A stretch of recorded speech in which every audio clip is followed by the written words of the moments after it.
All right, I'm going to start this stream a little bit different from usual. I'm not going to start with music because I've got a little bit of a message to say first. But I'm just going to check for now that everybody can sort of see and hear me as usual. Just check this at the start of the streams and then we'll get right into it. But I am really, really excited to once again hear a bunch of new music. So I'm just going to check that we're live. Just let's see this. It's going to be my last stream for quite a while, but I will be back in the future with live streams, but it might be like a slightly different format. But let me just see this. If I just log in here. Yeah, cool. Everybody's saying they can see and hear me, so I don't need to go check that on my phone. Perfect. So, like I said, this will be... I can't see how many people are viewing. The data's all broken on that end. But instead of starting with the music, I just wanted to say... just as we get started, thank you so much to everyone that's been a part of these streams. You know, we've done about 20 of them at this point. It feels like I started them 2 or 3 months ago, but it's been almost a year at this point. But yeah, this will be the last chance to have sort of your music streamed in these streams for a while. Wait a second, let me just adjust this on OBS for a second. So I wanted to really prioritize, I'm just moving this screen around a little bit. I wanted to really prioritize the tracks from the chat today. I'm trying to actually resize this, but it's not really working. Let me see. Professional streamer. There we go. Perfect. So now you can see what I see as well. Okay, so I wanted to really prioritize tracks from the chat today. I see a bunch of you here over and over again. I see Dodo in the chat. I see Dominic. I see Dezette. I see Donato Steele. So, you know, I'm trying to prioritize those of you in the chat instead of just picking randomly from the bucket today. This is looking quite bright on my face. Not that it really matters. So I'm just gonna, that's a bit more natural. We'll start with that. So I did pick a track. I see we've got Joy Walk, right? So I'm going to start with yours and then I'll go to Dezette. So as you can see, what I do is I just do a search. If you're in the chat, I'll just start playing the track like this, right? So let me know if you can hear this track in a second. It's so long. I'm so sorry I've been hard to reach. Look up at the sky. It's a quest for someone, if anything. Because it's about losing someone very special to me. If you can't find someone, or can't reach someone, Sweet. you look up.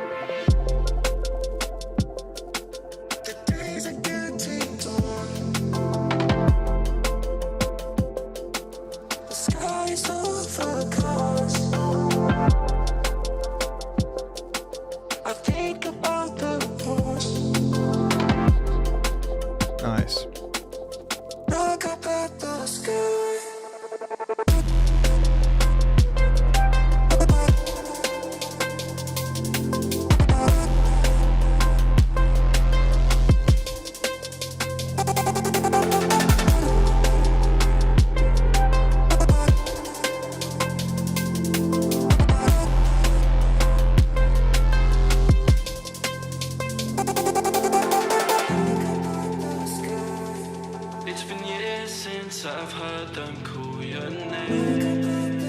This has got a little bit more of a gritty tone than I'm used to from Joy Walk, so that's really cool. It's got like a real edge to it, this track.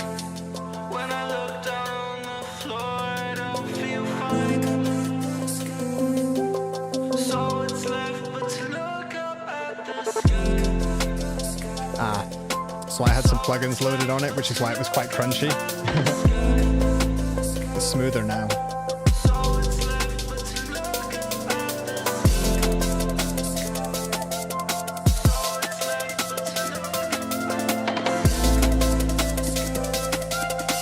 It's got that typical like stutter synth that's so common for Joy Walk.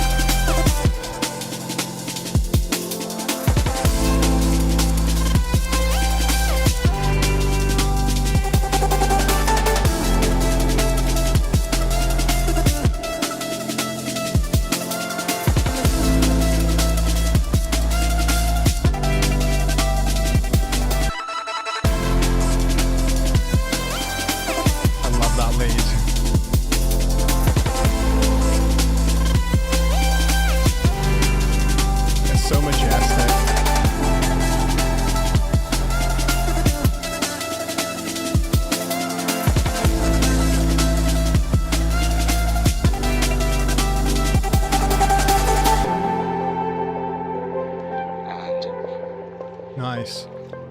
When you can't find them in the world around you, sometimes you look up. Because they're not around you. And looking up feels a lot better than looking down. So yeah, that's it, I guess. What a sick track to get us started. There's something about, at the start I was like, oh, this sounds a bit too crunchy, but it's because I was actually running it into my an EQ that I had and an Ozone 11 that I had loaded on the output of my computer. So I was like, oh, I like that crunch. So if anything, it's almost like it's once I took that off, it was really nice and smooth, which is exactly what I'd expect from you. So that's a great track to get us started. The only thing I would say for everyone listening is that's a good sort of like palette cleanser. You get a sense for like the width and the depth that's possible with these sorts of tracks. And as we move forward, we can sort of like use this as a bit of a reference, a little bit of a palette cleanser. That's sort of like a warm up for the ears, I suppose. So what I'm going to do is I had a few that I saw. I saw Lad Colton's in the chat, and I saw that you submitted a track in here. So I'm going to add yours to the queue. I did see it. Here it is, earbud mix. So let's add you to the queue.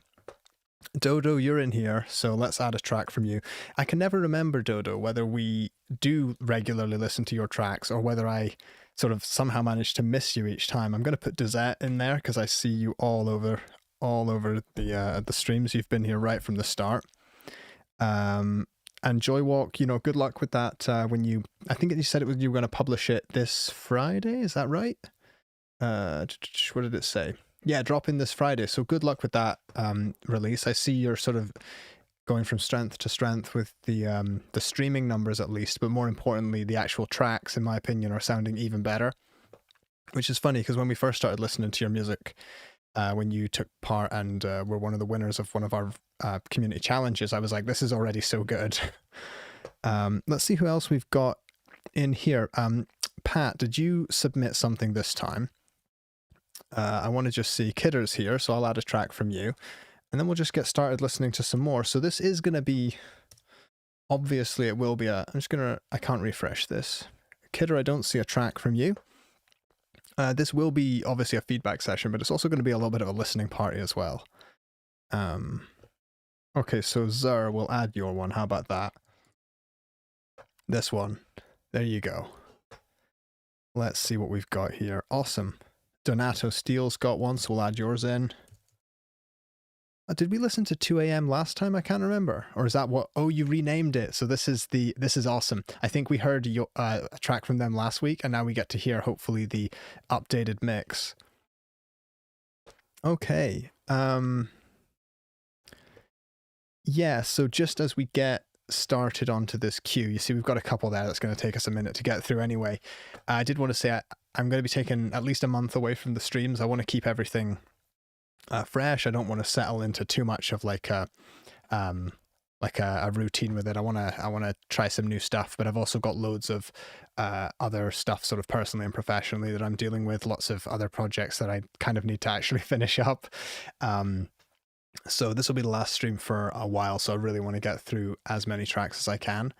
And I also just want to say, you know, what an honor and a pleasure it's been getting to listen to so much new and fresh music sort of week after week with these streams, because this is actually where I'm finding most of my new sort of favorite music and favorite artists, because the apps are not working. You know, Spotify, YouTube Music, the suggestions are usually pretty bad, at least on for me.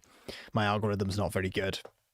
So right, Lad Colton, I'm sure we've heard one of your tracks before, and if I remember, I think you had a sound that was you sounded a little bit like Lauv, if I remember, who's a super successful pop artist.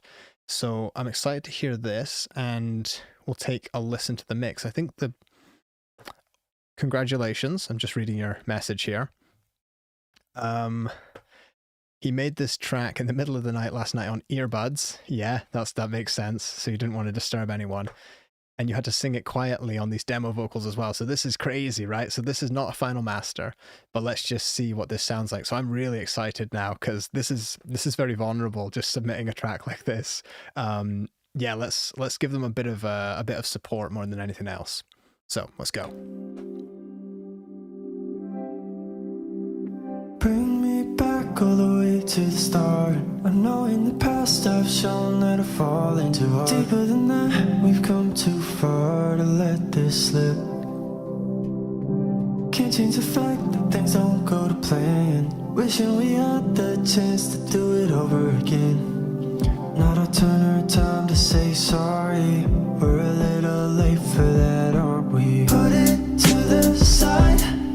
Don't lose a blink of sleep at night. So good. Oh, you could risk your faith on mine. When you wanna talk, know that I'll be right here.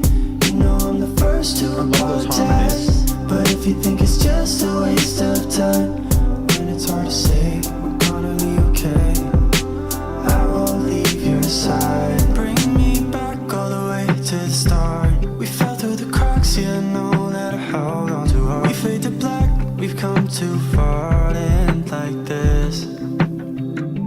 Fought to come back when you could have ran. Wanted it bad enough to do it over again. Not a turn or time to say sorry.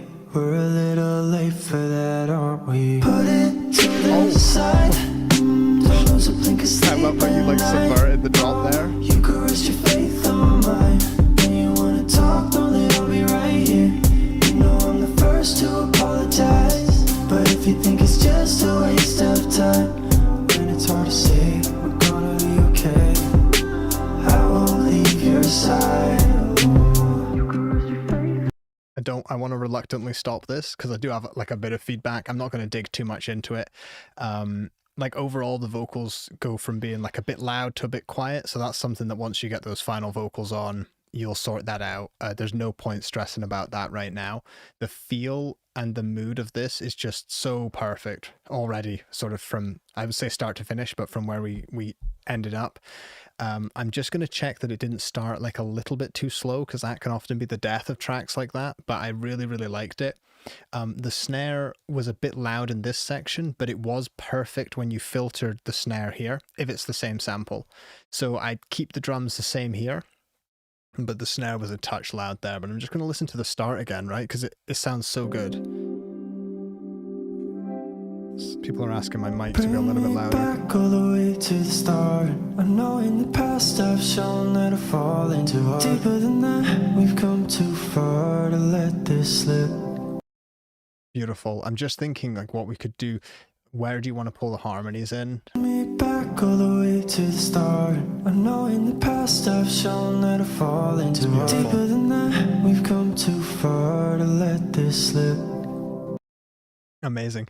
I would say when you do your final vocals, don't clean them up too much. Keep the breaths in there. Keep that raw tone. The fact that you recorded it last night so softly, that might be part of the winning sort of formula here. You don't, sometimes people get the demo vocal and then on the main vocal, they like tense up and they try too hard and it sounds too polished. I really think this is awesome. I love the way the chorus came in here. Put it to the side. And then I think if we're right, did you sort of, did you do a bit of an anti-drop just here?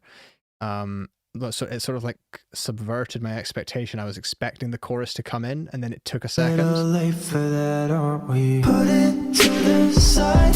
Don't lose a blink of sleep at night. Oh, you could risk your faith on mine. I do agree with the chat that the vocals need some de-assing. I'm not gonna freak out about the vocals right now because I know they're just demo. I really, really like this. I think you've got the mood just right. It's not quite the same vibe, but another track from Lauv that I think would help is Breathe. I think, wait, is it Breathe? Is that Breath or Breathe? Breathe by Lauv. Take a listen to it. It's not the same. The snare in Breathe is like really tight and small, and it's a bit more of a grand track. It's a little bit more sad, but there's something about the mix on that was, I think you could sort of pull some notes from the mixing of that track and it would just suit your voice so well. Let's listen to, I presume this is a bridge and a final chorus, because honestly, I'm just enjoying it so much. For a demo that you recorded last night, this is really, really impressive.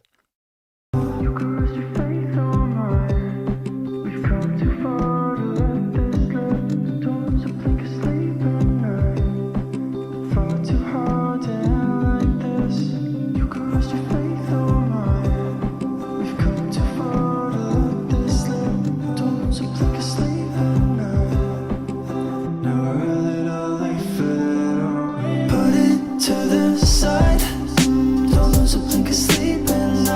it's good. This is the point in the demo where you know yourself. This is where you have to come back to it and go, right, the song's great up to here. What do I do here to really like give the listeners that sort of like thank you for listening? I'm sure, I imagine you could do something really cool with some strings here, some or you know, something just to build even more emotion through this section.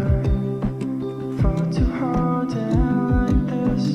You could rest your faith on mine. Yeah, like it's good. It's really chill. If that's what you're going for, keep it. But I think if you wanted to just build something, you could do something really majestic with some, not like super grand string section, but like strings, but not boring. Like you could give them some sort of modern movement or some crunch and tuck them under the track, but just something that gives this feeling of that sort of like that tension, that longing, and also just giving that feeling of there being some more weight behind your words, like you really, really mean it.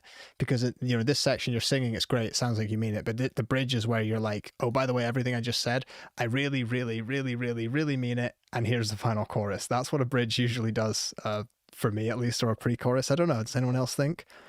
Lad, don't worry, you didn't run out of creativity. It's in the middle of the night.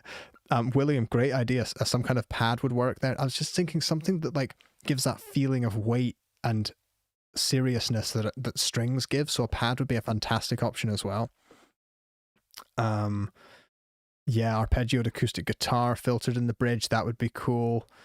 But Lad, I mean, once this is out, like I'd put that on my, you know, I just have a bit, the only thing I do on Spotify is just I have like a folder of just liked tracks. I'm not very good at arranging stuff by genre, but this would go right there. It's absolutely fantastic.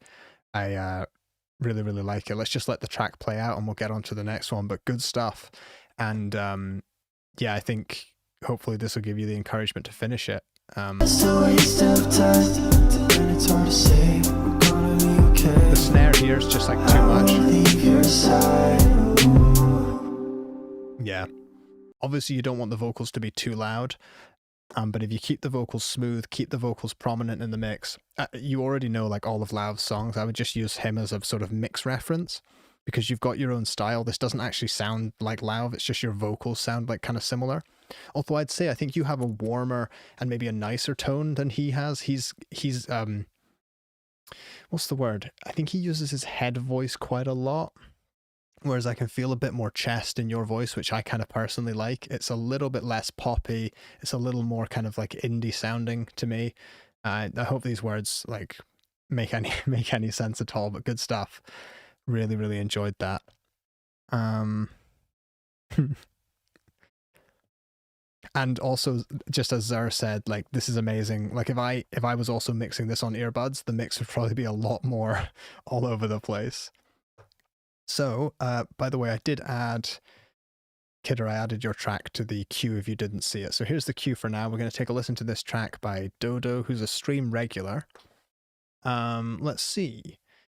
They're really asking for feedback from the whole chat, and how they can make the Vox in the second drop sound more present. So, it's only 3 minutes. We'll give it a good listen through.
That was good without my adjustments.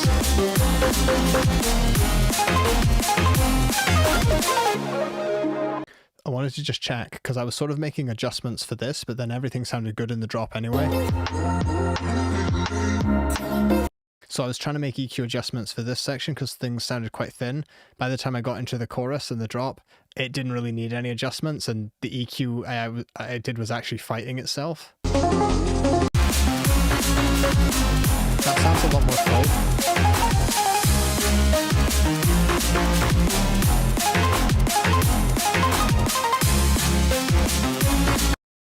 I think the only thing I'm wondering is I wish there was a little bit more punch in some of those drums, and maybe for the track sounds like it's lacking a little bit of dynamics, but also it doesn't sound quite crunchy and distorted enough to warrant that. Sometimes limiters are so clean these days that you can squash the dynamics out of a track, but it also sounds clean and smooth.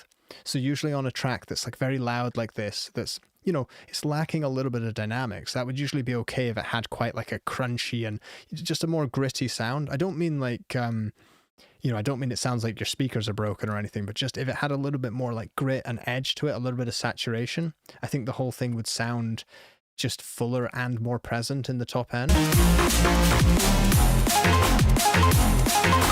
Do you see what I mean? Like every snare and every synth sounds very, very clean, but also very loud. And I would say maybe that's actually hurting it. And if we embraced a bit of saturation, things could sound like a lot like more serious and just like more punchy, I think. Let's see. Yeah. I agree with bad options in the chat as well. They're regularly giving great advice. Also, any clippies in the chat represent. I 100% support that.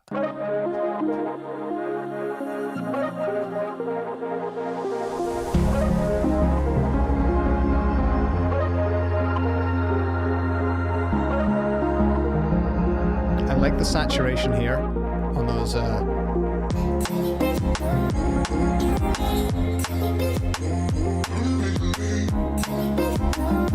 That's cool vocal processing.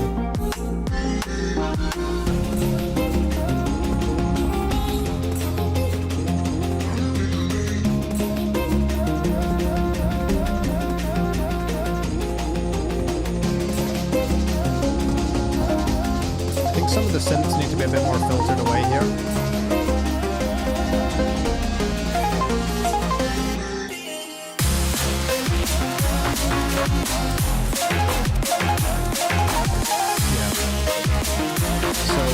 Again, sort of reluctantly stopping this here. Now, it could be that this is all actually deliberate, but I did quite like the way you built the energy up, but it didn't feel like a super satisfying payoff in the drop, because the drop itself is really cool. Your sound design and your, what would I say, your like programming skills are very good in the drop, but I think everything is just hitting that compressor or that limiter too loud. It might not be the limiter, it might be that you have, you know, like an SSL, like G-comp compressor on the mix bus or something, and that's being hit really heavy, but it does sound like everything could be a little more punchy. Dodo, are you here in the chat at the moment? Because it'd be great. Yeah, there you are. I'd love to hear it like, you know, with the limiter either on like a more aggressive punchy mode. I don't know what, in fact, what limiter are you using, Dodo? Are you in FL? Are you using like the stock fruity limiter? Because I was just testing the new emphasis limiter in FL, and it's so much better. It's significantly better than what it was. Compressor, soft clipping, and limiter on the master. Pro L2, that's the thing. I love Pro L2, but it's very, very clean. Are you, I wonder if you've got maybe a lot of look ahead on the Pro L2 is so good that you can start getting yourself into trouble where like things almost sound too clean. It'd be good to see your settings on Pro L2, because it sounds like you've maybe got a lot of look ahead and maybe a very fast attack and a slow release potentially. Usually on Pro L, I think I set the attack maybe around like 100 milliseconds on a track like this. I can't remember actually what Pro L2 is calibrated in. I'll just load it up here just for the sake of it. Why not? This is what these streams are for. So with Pro L2, it's going to be pointless if I like relimit this, but I think my understanding is that anything below that attack time is sent to like a hard clipper. Let's see this. Yeah, and anything above, say, the 100 milliseconds there is sent to some sort of transparent limiting stage. I know this is a multi-stage limiter, I just can't remember all the details, but I would typically keep the attack around here. It tends to sort of clip those transients and kind of retain that feeling of punch. And then the release, yeah, I'd set pretty short again. And I love unlinking these so that the transients and release stages of the limiter act independently as well. It messes with the stereo. Dodo left it on default, so let's see, default. That should be okay there. I'd love, maybe it's just too loud. Maybe that's all it comes down to. If I load up Uline, let's see this here. So this might get a touch loud in the chat, in the stream. I'll just turn the volume down for you for a second. Let's just play the final chorus and just see what the volume says if I turn off all these other plugins. Okay.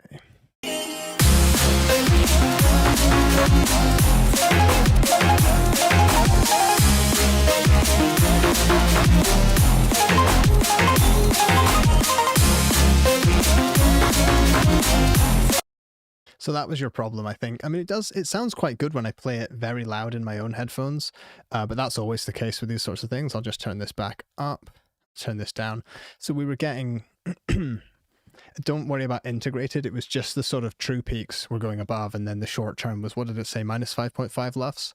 So I reckon, you know, what I always say with loud tracks is that, you know, if you're hiring an engineer to get your tracks up to minus 5, minus 6 LUFS, they could probably do it in a way that sounds good for the track, that doesn't, you know, that tries to compromise all the good stuff, tries to make a good compromise in the track.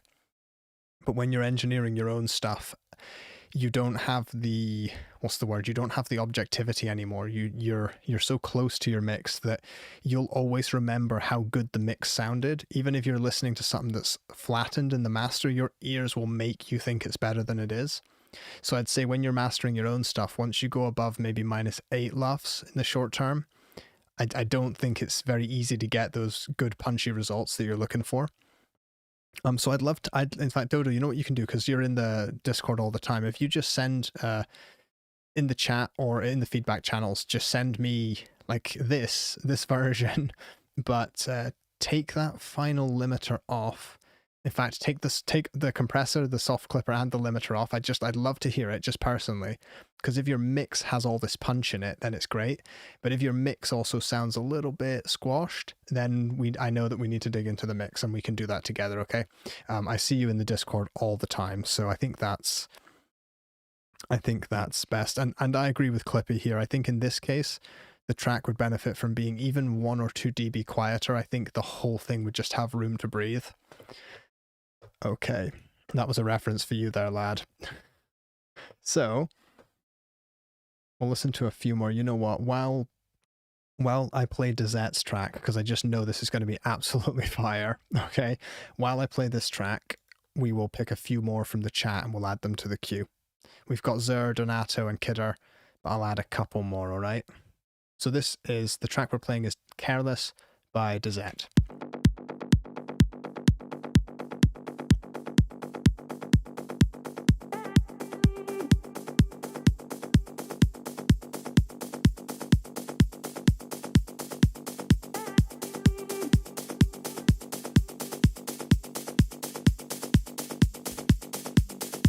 Okay, so that is, let's go for, wow, there's so many people here. Sean Alexi. Amazing. So Fido Man, I've added your track. Let's add Clippies. So we've got Eugene, Cloud9.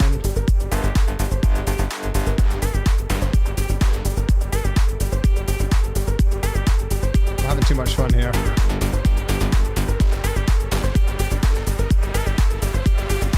Okay, that's enough from the chat for now. You deserve the whole world, and I'm in need of freedom. I want to love So we've got a ton in the queue, right? Look at this. So many.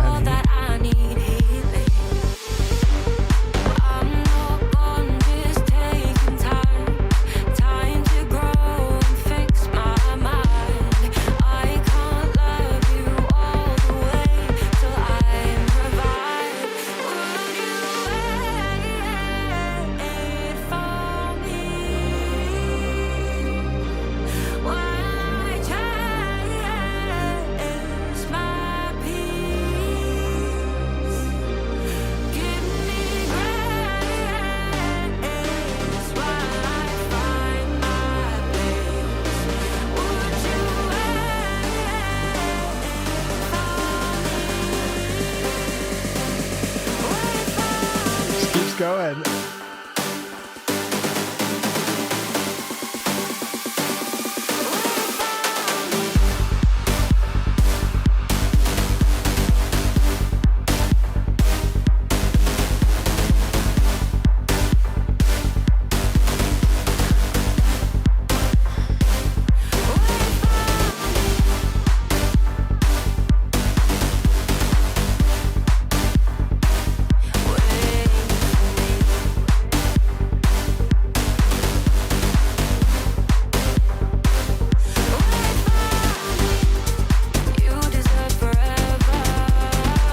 Fade this down a bit.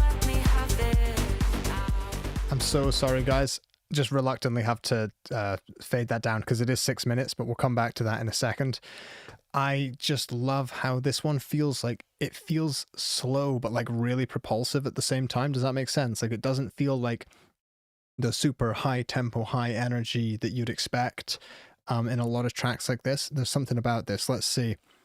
Yeah, Nate is saying it's that 16th propulsion rolling. That's what I like. It's just there's something. Just everyone's asking Dazette for the advice. But Dazette, are you in the Discord server yet? I've got all my links in the description down below if you're not. But I really, obviously, I liked all of this stuff. But there was something about the build up here was like really, really disgusting. Like it just kept playing with the energy. It was really perfect. It didn't lead you on for too long, but it kind of keeps you going long enough that drop is just immense. But this bit here, there was something about it. It was like slow and evolving, but it's also got this incredible propulsion. It's not like super boring.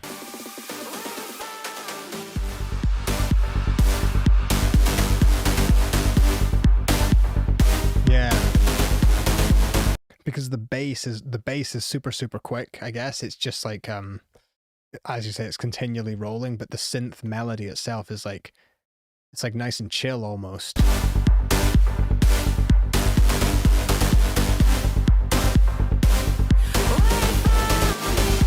The vocals could be higher, maybe. I don't know if anyone else agrees, but that synth is so prominent. I love that you're just letting that synth like have its space in the mix. It's not tucked away. I reckon those vocals though could be like maybe they don't need a doubler on them. Let's see.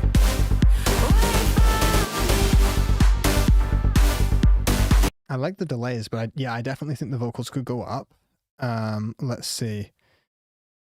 Sen thinks the build-up felt louder than the chorus. I'm going to go see the second chorus and see what we think of that.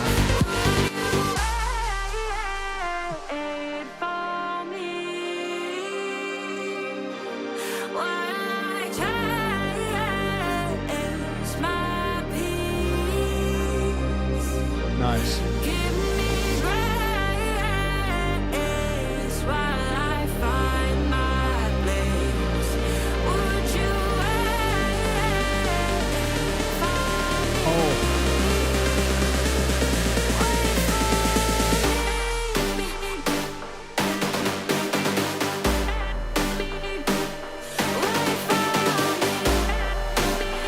I'm so happy.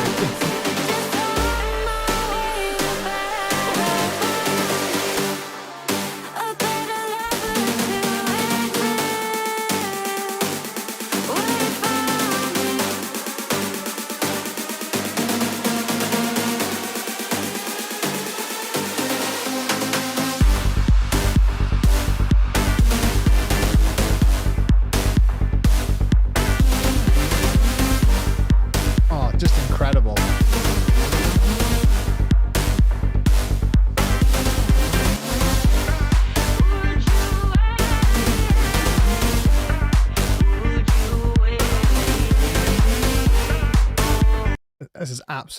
This is just like a god tier production, like really, really, really good.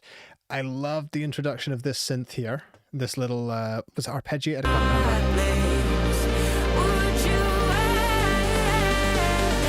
can't remember. Oh, it's so good. So anyway, that bit was great.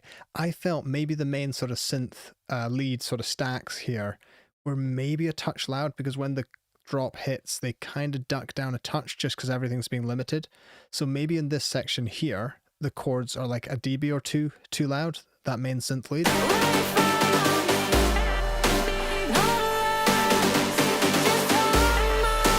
Yeah, definitely not 2 dB, maybe half a dB quieter, but then by the time you get to here, it's perfect. And I've written a note here, I love these pitch sort of risers on the synth because it sounds like the whole machine is just sort of like coming to life, and the drop is just getting better and better and better as things, it sounds like things are coming online to make the drop even better. Does that make sense?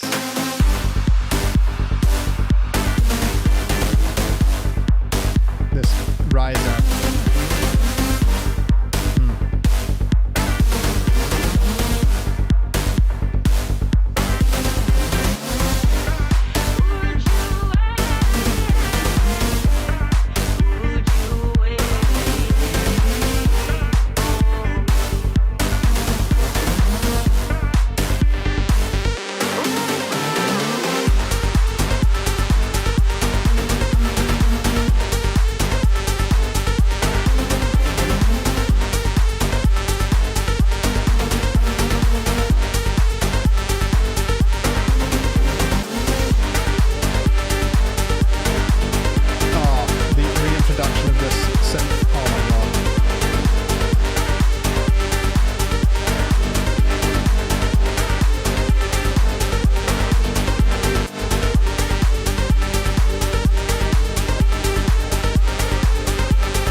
Question is, when are you releasing this? I guess that's the only question, because I think Dazette, the last time we spoke, you were sort of waiting for a label or something to sign with, some kind of, you know, distribution, something like that.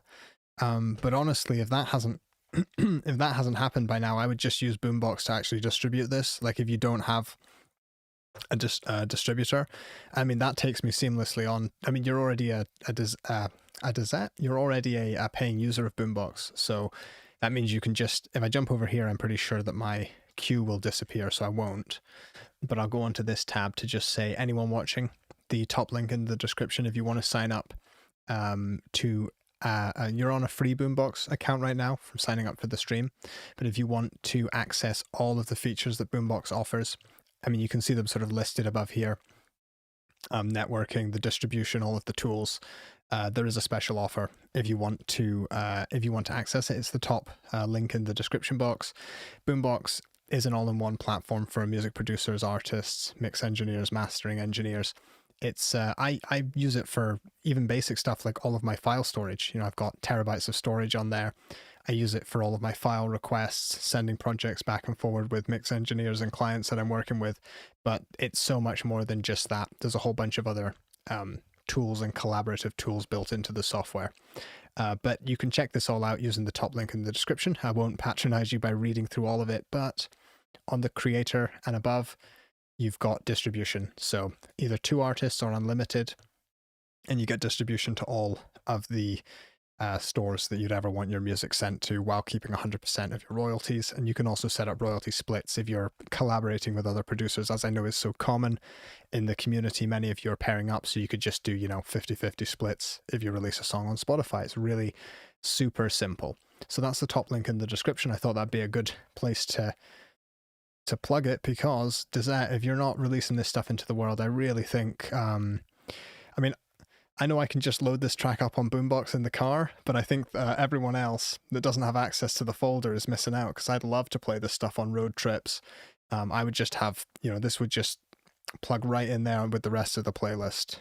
Let's see. Thank you, Brushy. It's so good. Hey, Quantum, I know Tempe. Look, I'm not a Spotify supporter, but it makes sense that they would put it, you know, if you're going to have your music sent everywhere, it might as well go on Spotify as well. But trust me, I am not a fan of Spotify. I'm sort of working to, personally, I'm moving all of my music off of Spotify. Like I'm just using other platforms, Cobus, Tidal, Apple Music, even YouTube Music, to try and stream music, stuff that gives artists more, you know, a bigger cut. That's what I'm personally doing. But like professionally, I still need to have a Spotify account, because when artists give me like, I need to hear how stuff sounds on Spotify, if that makes sense. But no, personally, I'm not a big fan of Spotify. Definitely not at all. Right, Dezette.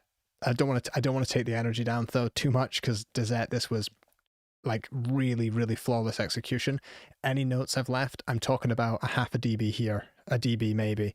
A lot of people that don't make or have never tried to produce this sort of electronic music, is it sounds a bit like, if you don't make it, it probably sounds like just button pressing. But this stuff's really sensitive. If you start pushing and pulling things up too much, the whole mix just falls to pieces. It just loses its guts. It has no feeling. It doesn't move anymore, and you can't quite put your finger on it. So the fact that this works and moves is like the number one thing you should focus on. Everything else is just minor little adjustments. What do we think? I think so. Yeah, you're awesome. Sharky, I agree. Right, so this next track, Zara, you say you've been submitting since February, which is crazy. You're probably one of the only people we haven't played in the last couple of months. Let me, just so everyone else can see the queue, I'll keep the queue up as we start this track, and we'll read the notes together. If anyone can't read this, tell me and I can increase the screen size for you. Maybe if you're watching on mobile, this is just way too small.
This down for a moment.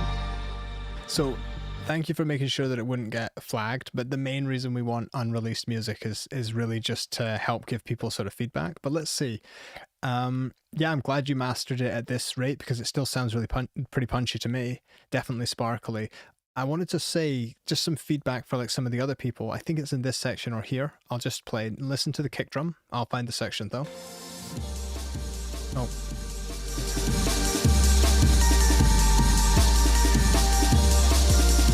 I mean, it can always be punchier, but I like that kick drum, it's not super punchy, but it also sounds like it's being, clipped by something. It's got this really cool tone to it that kind of sounds a little bit sort of, what's the word I'm looking for? Like almost a little bit broken, a little bit clippy. Yeah, it's got this sort of like distorted character to the kick drum that sounds, it sort of makes sense. It's like, it does sound like it's being held back a bit, but it's kind of cool. It sounds like it's like slamming into a console and just being like clipped a bit. Does that make sense? And that's a cool sound. Whereas if the kick drum was quiet like that, but was really smooth and perfectly shaped, I'd sort of be wondering like, why is that so smooth? This sounds a little bit more like a live kick drum at a venue when the drum's almost blown out, it's mic'd too loud, it's hitting the mixer. I did sort of smooth the top end a little bit. I boosted the side channels in the mids, and then I had a dynamic band on the low end that was pulling up the level of the low end, but then cutting it down every time there was sort of too much build up. And I felt that this really pulled out some of the nicest qualities of the track. We got a little bit more width and a little bit more sparkle, but we cut down on the fizz a little bit, and then it just made sure that the low end was really, really strong. But these are very minor adjustments. Let's listen to a little bit more of the song, and we'll jump on to the next one.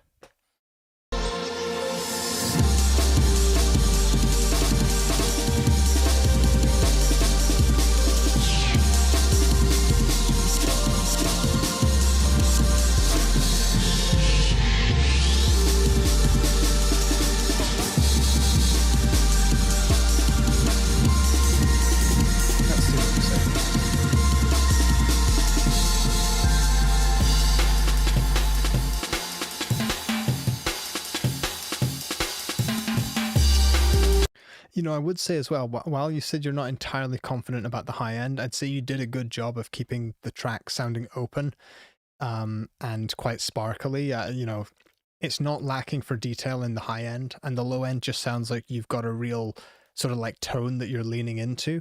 But if you would like to learn how to, maybe open up that low end a little bit more, that can be adjusted with your sort of mix bus or mastering compressors. Sometimes if they have like a high pass filter option on them, it can sort of prevent the bass triggering the compression a little bit too much, and that can really make things sound natural. I'll try and give you an example, actually. It's just an idea. What am I looking for? Here's one I use all the time, although people will probably tell me it's terrible, I don't know. But here is an example of a mix bus compressor, if it will ever load. And usually they have like a filter on them. So in this case, it's a high pass filter. Let's see. And I know in drum and bass, you also don't want each kick drum to be like slamming through the mix. You want that kind of tone. So this is not going to actually filter out low end. It's not going to remove low end. It's not even going to prevent the low end getting compressed. But what it does do on most compressors, most topologies, is that if they have a filter like this, it just means, right, anything under 150 hertz is not going to trigger the compression. So every time a kick drum hits or there's a big bass note, it's not going to make this compress the whole mix. But if you pull this into say like 100 hertz or whatever, it just means that whenever the mid-range builds up, or whenever there's a snare, or whenever the synths get really loud, there'll be some gentle compression. Let's see this, turn this down. There'll be some gentle compression of the whole mix, but it's not going to be getting constantly triggered by the low end. So that's what I'm talking about there. But I'm going to get rid of that because we don't need it. But yeah, really, really nice stuff. We'll jump onto the next track, but also Zurzer, I assume that's how you say that. I do want to say thank you for the continued support in the chat. You regularly give great feedback to other members, so I really appreciate that. Let's see what we got here. Another track, right. So we actually named this track in the last stream for them. I cannot remember who came up with the name, but it's a good name, and we'll just get going on this.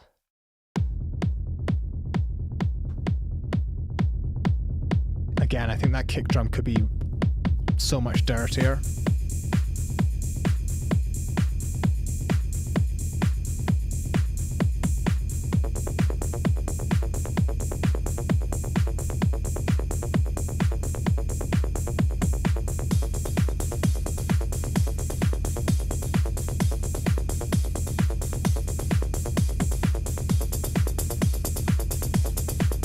So this was the last time we had this track on.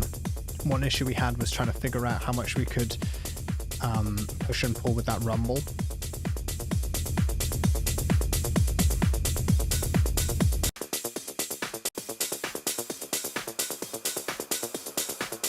Let's hear it.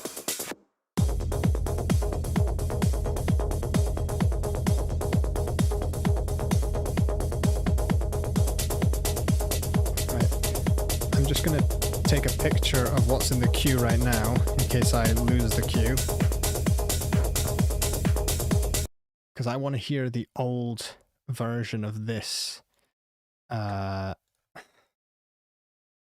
it might close the queue, but it shouldn't. So we've got, look how many they submit. So this would have been it, 19th of August. I want to hear the last one at this point at 1:24.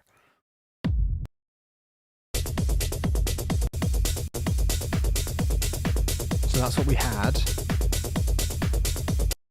And this is what we have now. Alright, so it is moving more. And we're going to jump ahead a bit. Let's find another spot to compare. So at 5 minutes in.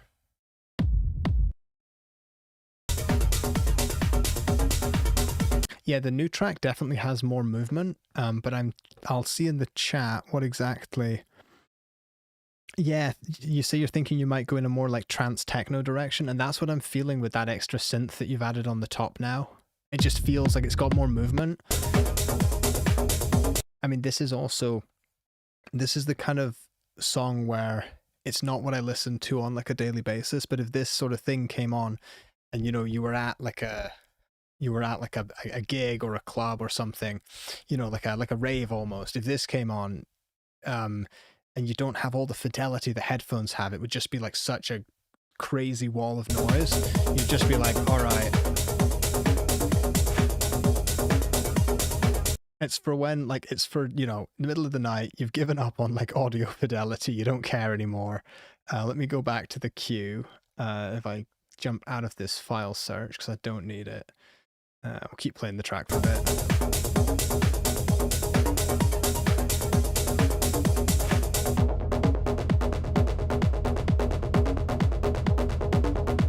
You know what? There doesn't seem to be a way for me to get back to this track, which is weird. I might have to sort of jump to the next one. But let's see this. Sam, could you just, Samir, could you just stop asking for a moment in the chat? We'll add some more in a moment, okay? Let's just focus on the people that are being played. Because remember, if your track was being played, you wouldn't want everyone to just be in the chat, like spamming messages as well. I don't want to have to like block anyone or anything. Yeah, Quantum and Donato, you guys get connected.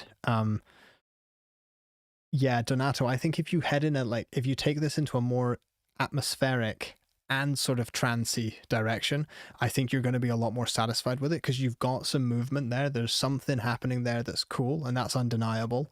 But I think we haven't quite like dropped the right sample into the DAW yet. You know what I mean? I think once you get that right synth or that right sample, it's all just going to start really, really moving. Yeah. So thanks again for submitting a track. I've really enjoyed your music in these streams. So this is a track from Kidder. We've had tracks from them before. This is a very rough draft. They're looking for mix balance ideas. So let me just make sure I don't have any plugins loaded. Cool.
Fantastic. I mean, especially for a rough draft, we don't need to get into the mix too much, but what do we think about the kick drum? At least on my headphones, it feels like the kick drum is a very sort of large and heavy sample, and it doesn't sound like it's really sort of side chaining and sort of pumping the mix the way that you might expect for such a big sample.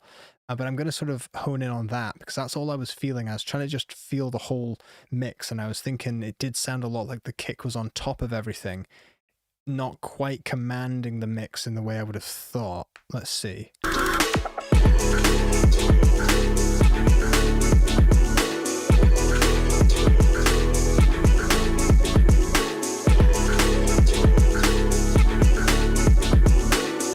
Yeah, I would almost expect there to be, it's a very loud and heavy sample to be repeating so quickly, but I don't think you should do anything gimmicky like halving the volume of the second kick or anything like that. I just think either maybe take the volume down a touch, you could clip it even so that it still sounds like it's got all that energy, but it's just a little quieter. And then you could try, you know, doing some multiband stuff so that when the kick hits, like maybe the mids of the mix just kind of duck down a touch. Sometimes you can do really fun stuff like that. And I love diving into production like that instead of just a simple sidechain where, oh, the kick hits and everything drops. It's like, that can sound amazing. And there's nothing wrong with that. But sometimes if you do like some really just like, just detailed stuff, like if the kick hits, just let's duck from like 200 to 800 hertz on the mix a little bit, and it just gives the sense that the kick is commanding the track, but you don't lose all that high end like stuff that's happening. It doesn't just like mute and filter the whole track.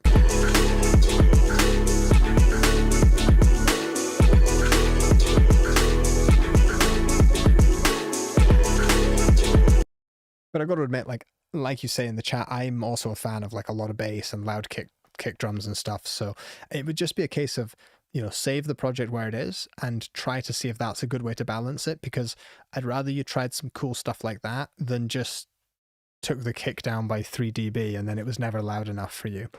There's so many ways to make space in mixes. Sen is saying maybe the kicks don't need to be as long as they are. So let me think. How could I adjust that for you? I wonder actually, this just might not work at all.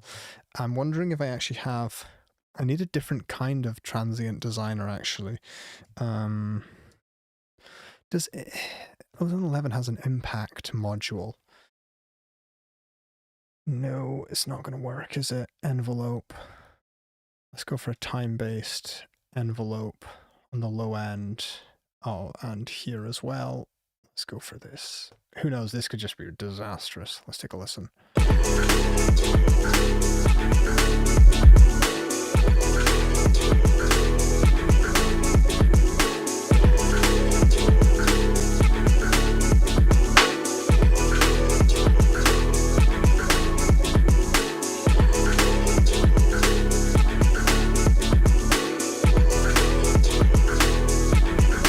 One more time, I'm gonna turn this on and off.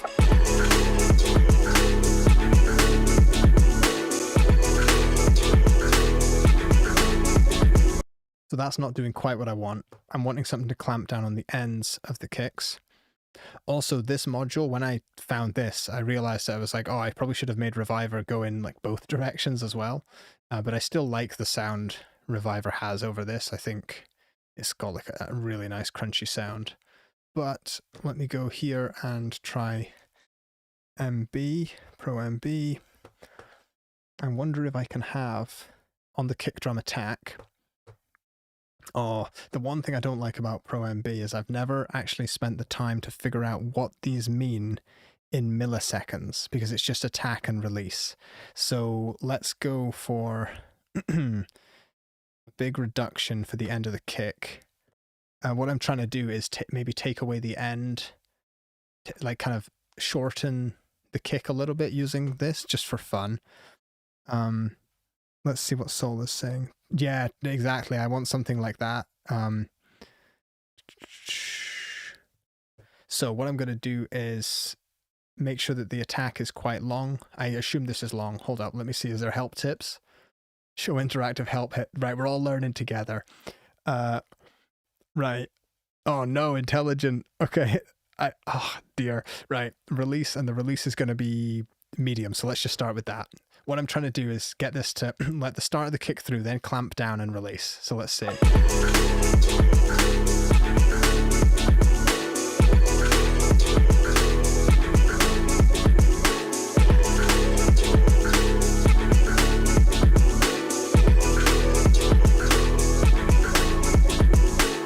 Wow, when I pull this to this side, the start of the kick just disappears.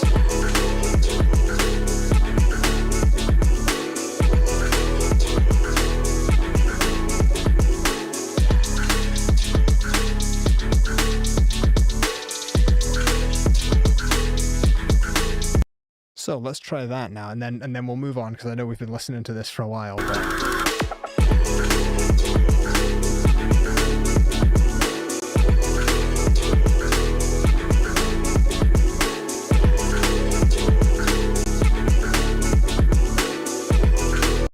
you know, that's wild, because I don't usually do stuff like this, but I think that sounded like the kick just felt more placed in the mix, I guess.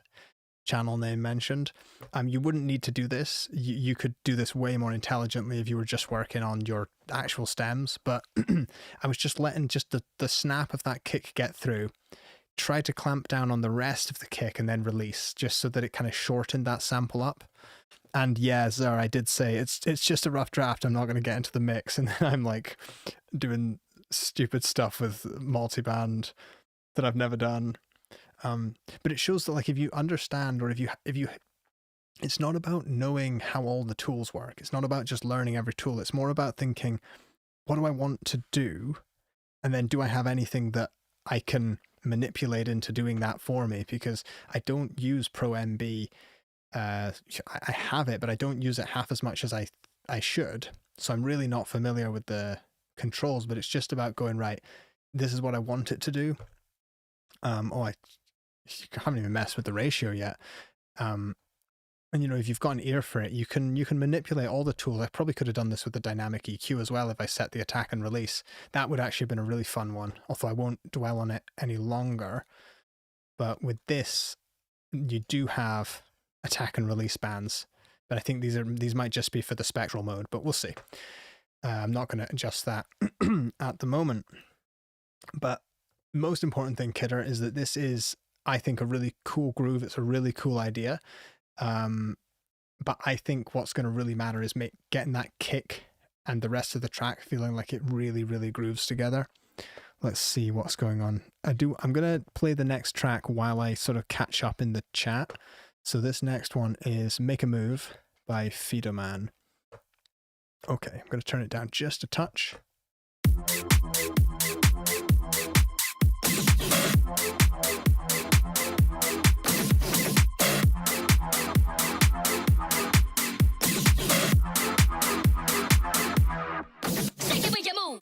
Waiting when they keeping in my hair tight, still we never kept airtight, yeah, bare lifestyle, dragging like a long flight, yeah, wild tight, wish you could hit me with a fair right, bow, be my soul running, it's cold in this house, you getting funny, I know they rap out, can't be there frontin', I know about this route, you a shot to my heart, it's my turn like,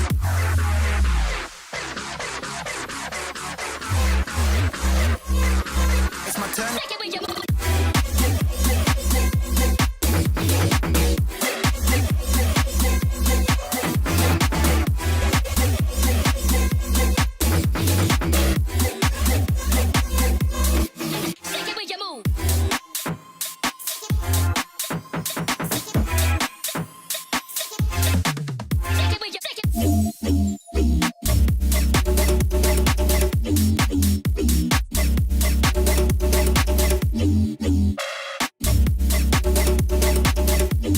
Man, that's so groovy. I almost feel like these synths, like bits of the track, could fall away when you get these sort of synth answers.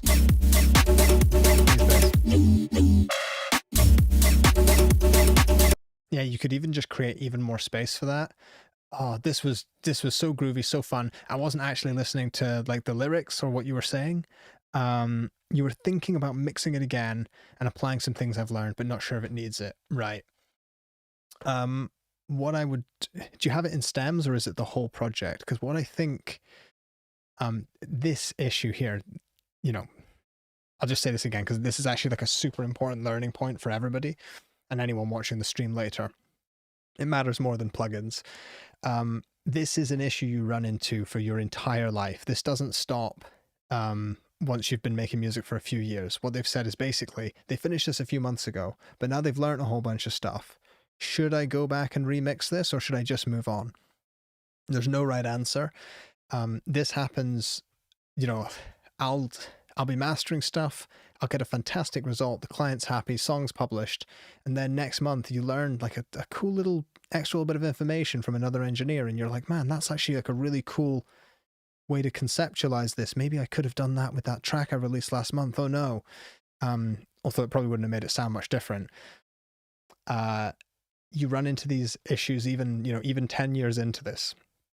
So I would say the only way to avoid going crazy is to just save this where it is, create a duplicate project, and just give yourself like 1 hour, 45 minutes, and say, I'm just going to remix some of this with the stuff I know. Be a fun lesson and be a fun chance. And if after 45 minutes, an hour, you're going backwards, then just like leave it where it was. It doesn't matter, because sometimes you can't integrate new skills into old projects, and sometimes you can. This is not like painting where you've actually, no, this is a terrible example. Even if you paint something on a canvas, you can literally still just paint over it and adjust stuff later. But it doesn't mean you should. So yeah, you have to answer that one for yourself. But what I wouldn't do is spend your entire weekend off work remixing an old track to just listen to it on Sunday night at 10:30 and go, what have I done? I haven't eaten well, haven't exercised. I've sat down for 10 hours today and this thing sounds awful. So yeah, you don't want to end up there. Give yourself like a short time to remix it, short focus time, and then be super honest with yourself. Export it, pull it into a fresh project, and just A/B and just go, does this sound better? Because that's my ultimate test whenever I master anything and I compare it to the reference. The mix engineer will have done their own master, and then my one's there, and I just have to listen to it and go, honestly, is mine actually better? Like, really, if I didn't know any of the plugins I loaded up, does mine actually sound better? Just be honest with yourself. That's what I would do. Let's see, but I'm going to listen to some more of this because it's so cool. Chris Ibbotson, has got some great advice here. Chris has been, I'd love to say a member of the community, but he's a producer, mix engineer that drops in year after year. They've even been a winner, or I think a top 3 in one of our previous remix competitions years ago. They're saying, yeah, 1 hour, no exceptions. Trust me, listen to this guy. Then stop and listen the next day. Yeah. Let's see this. I also read a comment. I read a comment the other week that was like, actually, I'll try and remember it, but we're going to listen to a bunch of this while I try and remember it. So running this code in this house. You getting funny, I know the about. Can't be the fighting, I know about this route. You a shot to a heart, it's my turn up. It's my turn up. It's my turn up. It's my turn up. Smoke my clock. Turn up.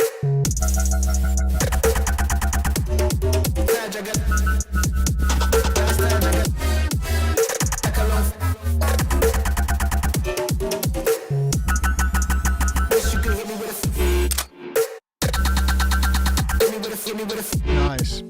Fiedemann, just since you're here in the chat, what were maybe some of the techniques you had learned that you wanted to implement in it? Because if it was basic stuff like, I think I've set a compressor attack time wrong, then I'd go and change it. But if it's like, what's his name? How have I lost it? Have I forgotten the guy's name? This is so embarrassing. I'm subscribed to them. They're like their sound design channel on YouTube. I can't remember. If it's like, they've just released a new video about, spectral side chaining or something, well then I wouldn't necessarily mess around with that if it's something crazy.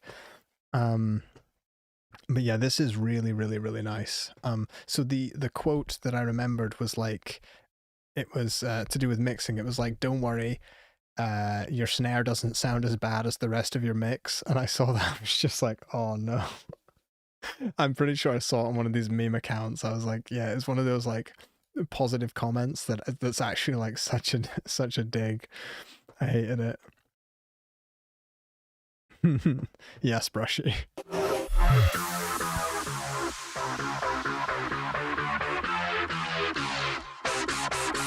Take it with your move.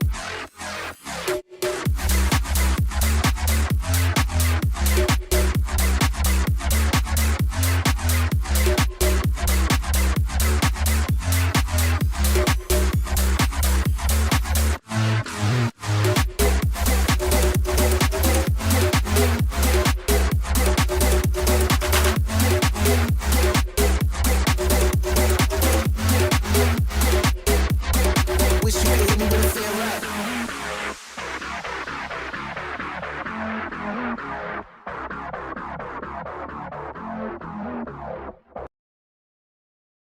Okay, let's see. So Fiedemann said that just the advice they were thinking of applying was like make more buses, some new serum sound design, and a better way to sidechain. That stuff sounds really, really easy. Go in there, adjust the sidechain. I wouldn't worry about the buses too much because you'll probably mess up the balance you do have. But in your next project, like I always recommend artists to make buses, instrument bus, bass bus, drum bus. So often when you're mixing, you want to, if someone says, oh, could I just have all the drums be 1 dB louder? You don't want to go to all 11 of your drum tracks and just, pop the faders up a touch. You just want to grab the drum bus and just push it up a tiny little bit and you're done. So buses are always good. Let's see. Yeah, did you guys see in the chat, actually? I was saying that because Brushy was joking that the YouTuber I couldn't remember was Rick Astley, but I was just saying his label actually took Never Gonna Give You Up off YouTube, which is crazy because you go to the video and it just says video removed by user, which is just like ridiculous. You wouldn't think they would do that for such a big song, but there was clearly some kind of like Spotify licensing issue, or I don't know, maybe Tidal got exclusive rights to it or something. But yeah, if you go to YouTube and go to that video, it's not there anymore. So let's see this next track.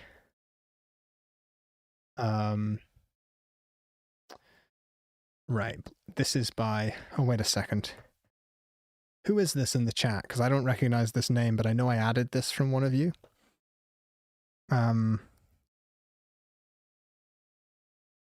We'll start playing. If you're in the chat, I can't remember what your name was in the chat.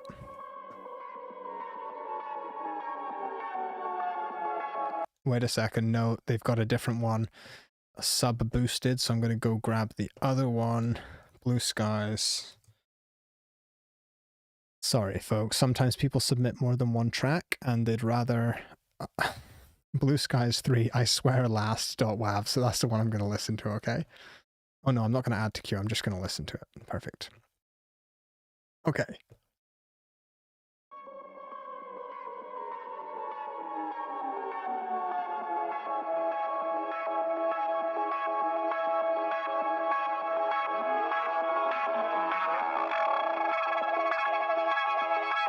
Oh, it's Sharky, okay.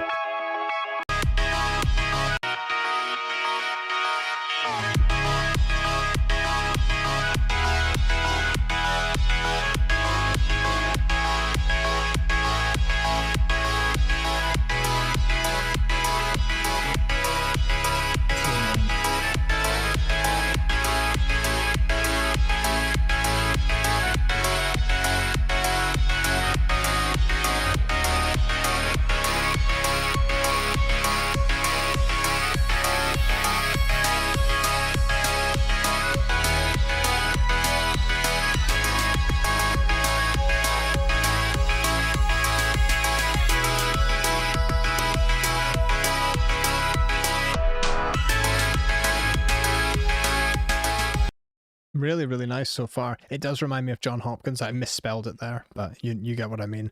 So, this part is an audio clip, an older version of the mix. What happened? Okay. Okay. That's wild. Okay, so they've just spliced in an old part of their mix.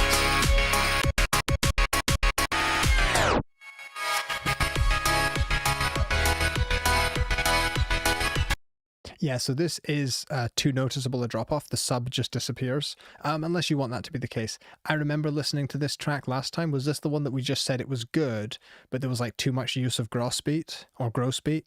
I never know. Is it gross or gross beat? I guess it's gross. Like, yeah.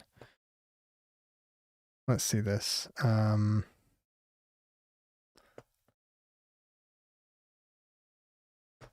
See this. And yeah, I swear last, I haven't actually heard this one yet from any engineer. Yeah, so at this point, to a casual listener, that might actually sound like a really cool rhythm, but I literally know which gross beat preset it is, and I've heard it and put it on too many of my own synths and got rid of it. So like it's too much gating and stuttering for me.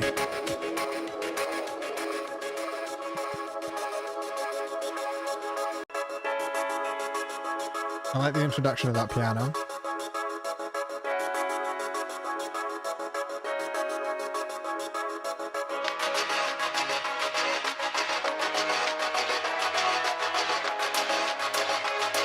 See, this is a better use of the gross beat or gross beat.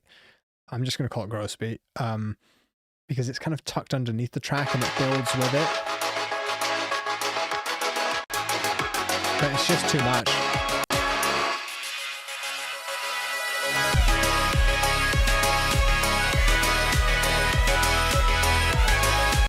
Like that's quite nice there compared to the build-ups.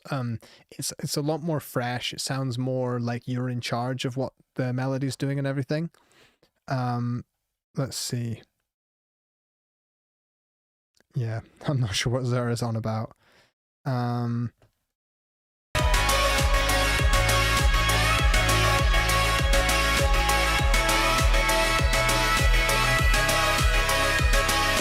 Yeah, it sounds like a little bit too much stuff is still gating, but honestly, I like the sustained elements so much, and I love the pitch rises and bends and just the tension that creates in the atmosphere of the track. Like, there is a good depth in this track, and I don't want to take away from that. Let's see this. Yeah, let's see this. 9 Hearts is saying the kick is a little bit light and could be beefed up. Absolutely. I'd have to go listen to like a John Hopkins track, but I always remember the kick drums in those tracks feeling like really dominant and really like they threw the track around. Like maybe if you relied less on the gross beat, but there was a little bit more side chaining on the kick, it would sound really, really cool. All I'm going to do is go to this final chorus before we skip over. It's a very long track.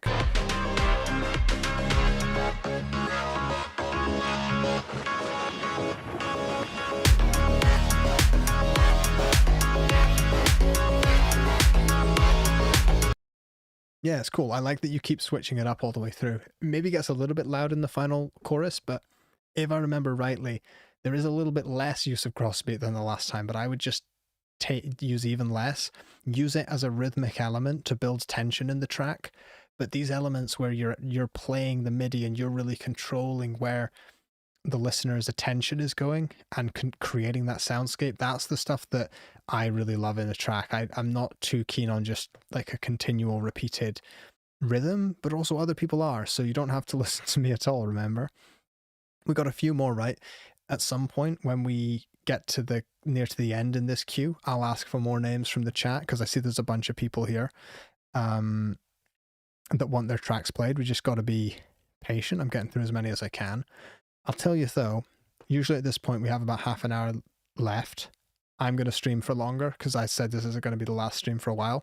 I will stream for, I don't know, maybe another half hour, something like that, because I'm feeling good. I don't feel like I'm even close to finishing this stream yet. And I want to, I do want to say thank you to all of you for listening, for tuning in, and for supporting the streams. Before I play any more, I do want to say I am filming an FL Studio video tomorrow to be published this weekend.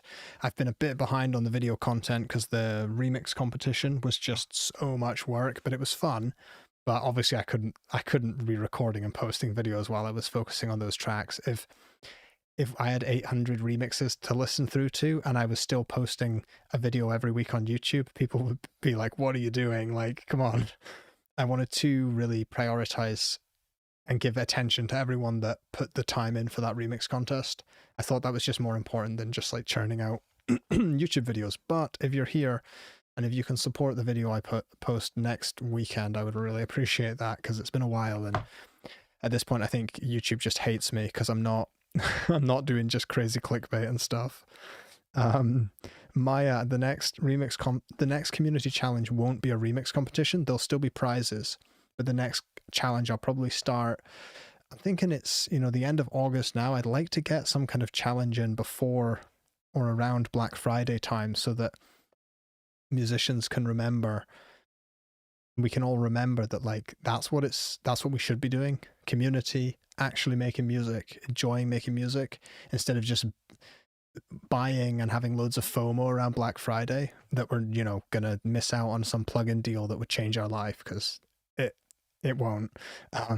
So I think something around like November time would be great, because it would give us all something really positive to focus on. But also it's a free country, a free world. If you just want to blow a load of money on Black Friday and do whatever you want, like, that's absolutely okay. You're entitled to. But don't do it thinking it's gonna really improve or level up your production. You can't beat a good ear, taste, and time. So this is Sean Alexi.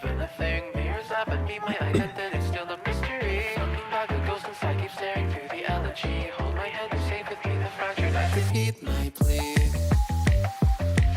Breathe.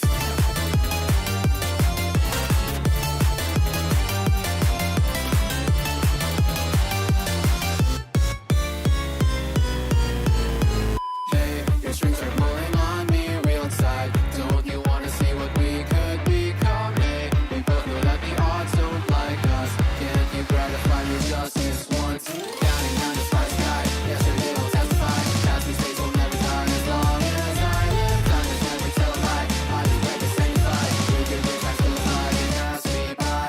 Running in the sunshine, circling the time. Walk me through the hours. What's yours will be mine. So spend it like it's nothing. Cross another line while watching the clock eat your life. Memento mori, already the sum. Oh, why do I keep trying? The deed's already done. I'm picking up the shards of hell with broken glass. I wipe away the tears while the blood stains my hand. Memento mori, already the sum. Oh, why do I keep trying? The deed's already done. I'm picking up the shards of hell with broken glass. I wipe away the tears while the blood stains my hand. Right. I just clicked off at like probably the funkiest, best bit, so I'm gonna actually play that back. Sorry, guys. Stains my hand.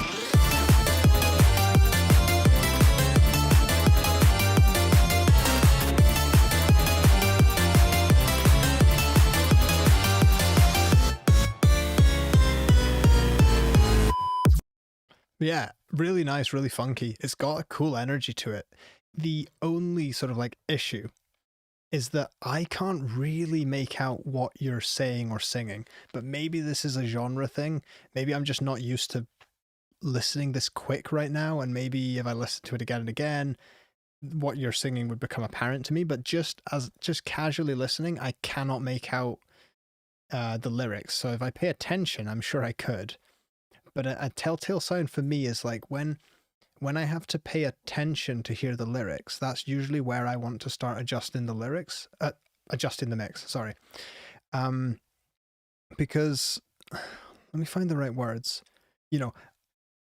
I like to consider myself someone that listens to music, as in there's a lot of times where I will just go back and I'll sit, or I'll play my speakers, and I'll be thinking like, I really want to really listen to this track, and it's intentional. But a lot of the time when I'm listening to music, it's a little less intentional. It's like it's on in the kitchen while I'm cooking, it's on in the car while I'm driving, that sort of thing.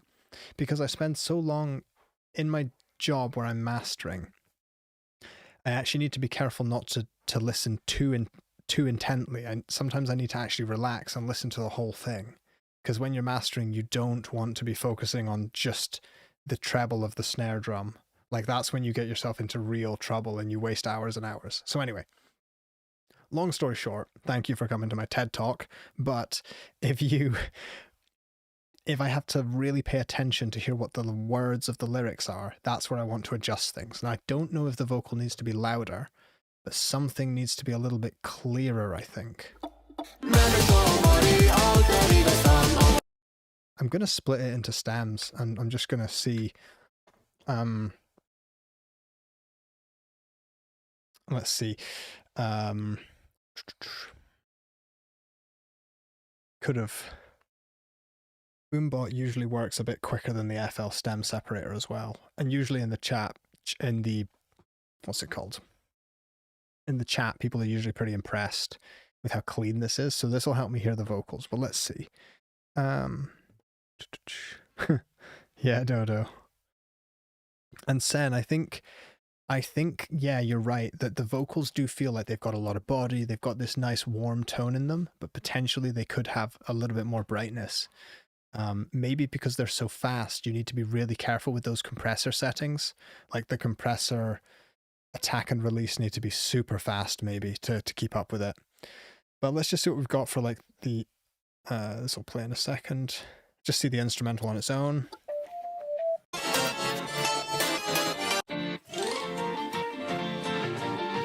That's really clean. Bass or drums. Yep. Bass. Cool. Now vocals. Hey, your strings are pulling on me real tight. Don't you want to see what we could become? Hey, we both know that the odds don't like us. Can't you gratify me just this once? Counting down the sky. Yesterday will testify. Past mistakes will never die. As long as I live, time is never tell a lie. God is greatly sanctified. With good years past the flag and pass me by. Running in the sunshine, circling in time. Walk me through the hours, what's yours will be mine. Okay, so that's what I'm going to try to do. Well, 3 dB at 2K. When you EQ, you've got to not look at the actual numbers. You've got to just push and pull. But I'm working on something to help with that. Yeah, but I shouldn't tease too much. I've got so many plugins that I'm working on, but I'm running into like a few issues getting them finalized. It's turned into a lot more work than I thought it might be. So now that I've figured out what I want to do on those vocals, let's actually, sorry, take one more look. Bit of a boost to 20, bit of a boost from maybe 10K, 2K, and then a cut at 200. So now we're going to do some trickery here. And this is, I should have just done this at the start maybe. If I go back to here, open the track up, this is the fun stuff, right? So Ozone 11. Now again, I said this in the last stream, I don't actually use this for mastering. But it's got a really cool feature here where you can do just the vocals and then, oh, don't want clarity, EQ. So I can EQ just the vocals in the whole mix. So if I, let's do this. If I take, I used to use this all the time, this EQ, but I just hate, it's really not as easy to use as the FabFilter one. You see how on my computer it lags, like there's something going on there. And then I had a couple dB boost. What was it, 3 dB? Again, this looks wrong. It looks way too much, but you got to do what sounds right. I'm guilty of looking at an EQ and going, oh, that looks about right, when it just should not matter at all what it looks like. So let's cut away a bit more at 200 hertz, right? Right, so this looks silly, but let's see if this gives the vocals some more prominence in the mix.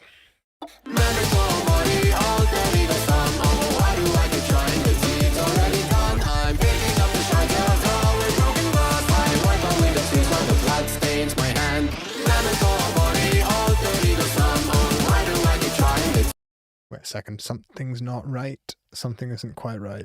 Have I got this set up wrong? I want to be able to isolate just the vocals there, so I should be able to hear more when I solo this.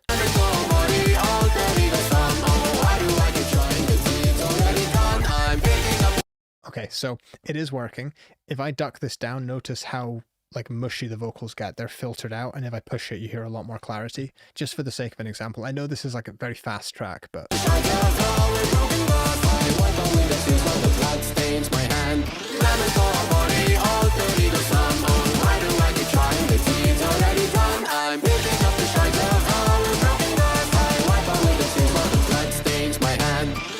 So that really helps me, at least. Depending on what you're doing, brushy. Oh, Chris, actually, you just said maybe 3 kilohertz on the vocals, and you're absolutely right, because I think I naturally was just wanting to push this up. I already moved, I had it like here, but I was wanting to push it further up, so it's good ears, good ears, and that's why you've got to do what feels right. So don't use this. You don't need this. This is just that I'm trying to, this probably uses AI to, try to like separate the vocals, and then I'm EQing those vocals. Just do this on your vocal bus. You don't have to do as extreme a move as this. Sometimes on EQs, let me turn this off. Again, it's why I like some of the EQs, like, like the Fab Filter stuff, again, not sponsored, is you can dial in a curve, and then it's really easy to, where are we? To scale the gain. So you can you can see what I mean? You can like exaggerate or cut back your boost. And it means that if one day you really nail the right frequencies, you get all the frequencies you want, but then you come back and you go, that's all just too extreme. You can just mix it back a bit, and that's really handy. So yeah, I would definitely aim for those frequencies on the vocals. Again, use your ears. Don't worry about what a YouTube tutorial says about vocal EQ zones. It's just guidelines. 3 kilohertz on your voice sounds nothing like 3 kilohertz on my voice, so all of this stuff is just guidelines. All right. Let's see what we've got. Yeah, Dodo, I'm not sure if Fab Filter sponsors anyone other than Dan Worrell. Yeah, and he would deserve it if they do sponsor him. Let's see. And to Willow in the chat, yeah, it does do that in real time. It's not the cleanest. It's not perfectly separating the vocals out. It's still obviously got other artifacts and stuff, but those kinds of tools are really handy when sometimes you're mastering stuff, and if you're up against a crazy deadline and the mix engineer's on holiday and the track needs to come out this Thursday and it's already Tuesday night, and you're just like, look, the snare is just like the snare is 5 dB too loud. Sometimes you can use tools like that to try and isolate just the drum kit and pull the snare down or something. It's never perfect, but that's my use for this AI stem separation. It's for true, panic mode moments. You can do it with other tools, but yeah. Let's see. And Robert, I also agree that I still can't quite make out the actual lyrics. So again, on top of that EQ, I would also double check your compressor settings and make sure they're not too fast, because if a compressor attack is too fast and the release is too slow, it just clamps down on every word and it just mushes things together. But no, that's really, really good. Let's listen to this tiny little bit of the second drop, and then we'll fade it out and go to the next one. Oh, why do I keep trying? The team's already done. I'm picking up the shards of our broken glass. I wipe away the tears while the blood stains my hand. String section. So like high strings, like some kind of like, violins, like play something that's just adding just note, tension. That would probably sit on top of this instrumentation really nicely to just add a final lift into that chorus, or even synth strings, if you do something like that. And I don't mean a grand orchestra, I just mean some really pretty stuff just to float the track up a little bit would be really nice. I think that's what you should aim for. Cool. Well, Sean, I think we've given you an absolute bunch of feedback, so let's get on to the next track, okay? And Chris agrees with the compressor settings I was talking about. And I only say it because, when I was starting out mixing and when I was starting out on YouTube, I tried to give actionable advice, but then the more tracks I've actually worked on, the more times I run into the same issues over and over again, where a mix engineer will just throw an 1176 on a vocal or something, which can be so fast, if I remember rightly. And, even in its slowest attack setting, it's honestly still pretty fast. So, usually that happens and they're told, oh, use compression because it sounds good. A lot of people put a compressor on. They don't really hear the difference, but they're just like, oh, I'll just leave it on because I'm worried that it should have compression. So yeah, we'll see.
lot of the elements are in place and it's got real density. It's got a real good sound to it.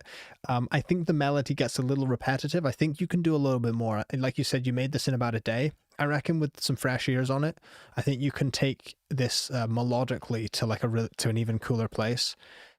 Just with some more interesting, maybe more interesting chord voicings, more interesting melodies, switch it up. Let's see this. Hold up. No, we're good. And Nine Hearts is saying the kick has too much high frequency. And that's what I was sort of hunting for here when you saw me kind of cutting down, and I didn't find what I was looking for, because I reckon the bit I'm wanting to adjust is a little bit too high, but we'll come back to that. This is nice. I would saturate the sub and then lower its volume a little bit. I've been finding this is a really, really great trick recently. If you saturate it and pull the volume down, it often feels just as thick in the low end. And if you play it in a car, it still hums and sounds awesome in the low end, but there's just something about it. It just sounds a lot cooler.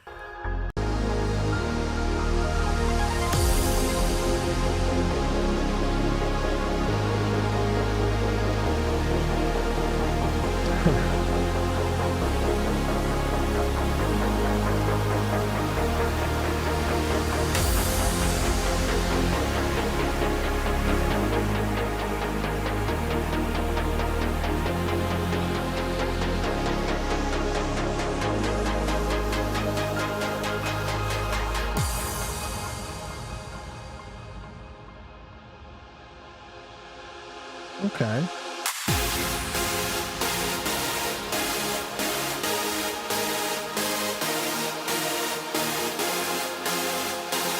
I agree with the chat. Darude is also making a good comeback with this track.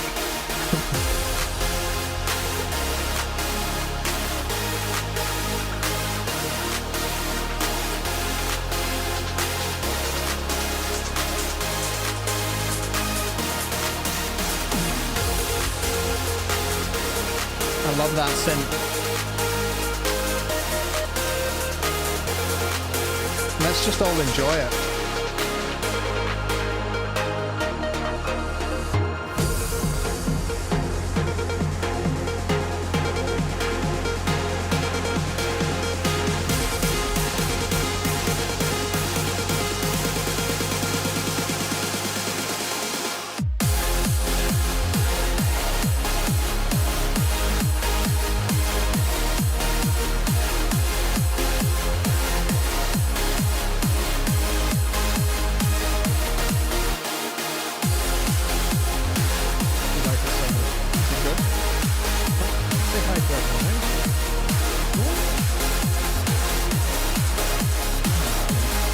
Probably it's dinner time.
Really nice. I echo the sentiments of the chat completely, and if you're watching this later, if anyone's watching this, definitely open the live chat or you're seriously missing out. There's just one of me, whereas there's like 50 of you in there. I would say the one thing is definitely push and pull with giving the listener space, especially if you wanted to extend this at all, because it gets to the point where the majesty of that high end starts getting like a little bit fatiguing. If you're used to this genre and this is what you love, then this won't be fatiguing at all. But I would say definitely play with filtering things away and opening them back up, but not necessarily in an aggressive way, not in a cheesy way. But you could experiment with stuff like that. yeah, I agree with Sen, just to like tame the high frequencies just a little bit. Sorry, just a second, guys.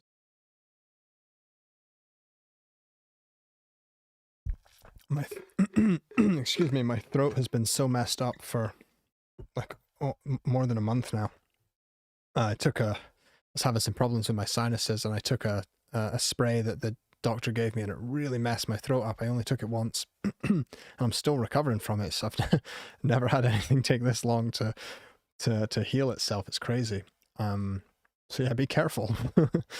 Let's see. Let's see this. What have we got in the chat? Yeah, sorry, I hope everyone enjoyed the solo appearance in the stream as well. Eugene, this one was really, really cool. In terms of like actionable feedback, I would say that the kick sample itself, it sounds a little, I don't know how to say this because it sounds a little bit dated. The kick is like a little bit cheesy. Does that make sense? But then it also kind of fits this style. So I don't know. You could try slightly adjusting that kick to give it a little bit more thud and thump and a little bit less of that like body, the bit that's, you know, just going doo, doo, doo, a little bit less of like that sound and a bit more of the doo, doo, doo, like the underneath the track, that like from the chest kind of kick. You could do that. It could sound a little bit cooler. I would be cautious of using resonance suppressors on the high end, because what they do is they tend to just cut away the beautiful harmonics in your chords. If you are going to smooth things out, I would say just a gentle EQ band, taking away a dB here and there. That's usually the best way to smooth stuff. But I thoroughly enjoyed that, and so did the rest of the chat. So good work. Cool. Okay, so this is Dino's third song ever. Just wanted some basic opinions on it. Well, I'll give you a basic opinion. Okay, cool. What the hell is going on? What the shit? What the hell is going on? Nah. Don't know if I meet them having fun. Listen, all these billionaires, what they say. They talking shit like so play. Cause all I'm seeing is everything go astray. Then they all tell me just to smile and yay. What the hell is going on? What the shit? Cool. So what you need is a stronger bass and chord arrangement for the track. So the vocals, you definitely need some different processing on there. I'd say you need to brighten up the vocals a little bit. So adding more high end, removing some a little bit of mid-range from the vocals. So if you had a vocal, I'd probably take away a bit of this, add a little bit of that, but not too much. But the actual track itself, you really need the bass line itself needs to go somewhere, and you should have some kind of element, some kind of chords supporting that as well. And it's just going to make your voice sound like so much more supported. Because right now the drums and the bass, it sounds very sort of like lonely and isolated. Let's see this. Let's see this here.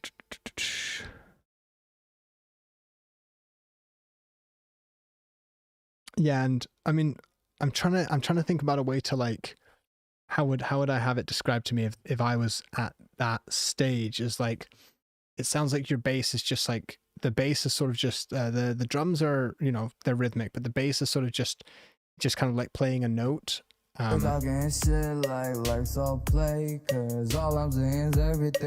You see how the bass just sort of like comes in and it's like, yep, just bass. It'd be better if the bass was really like following a melody. So it's like holding one note and then it's like gliding down to another note and then it's gliding up to another note in the scale. And it's got this like, it repeats so that the listener comes back and, you know, 6, 7, 8 seconds later, it's back to where we were. It makes it so much easier to remember what you're singing because it will give you that flow to your vocals. Whereas right now the vocals are sitting on top of it and they don't really have anything to lock into. Does that make sense? It's not really like a criticism of what you are singing necessarily. I'm just trying to give you actually actionable advice. Let's see. Yeah. So I hope that makes sense. But what I would like to do with you, Dino, because I think here publicly on YouTube is not the best place to give this sort of advice, because I don't want to crush you. If I sent my third ever song in, that's like terrifying. If you're in the Discord, definitely get yourself into the feedback channels there. People would love to show you what I'm talking about. They'd love to, you open up the DAW and they'll show you like what we mean by painting in these different notes and building a structure around your music. Because a lot of people give up at this stage where they're like, I don't sound good. What's going on? And then you realize, excuse me, it's just a few things that have to change and your vocals will lock in. And you'll be like, now I sound a bit more like, the reference or that sort of thing. Cool. Okay, good. I'm glad you get it.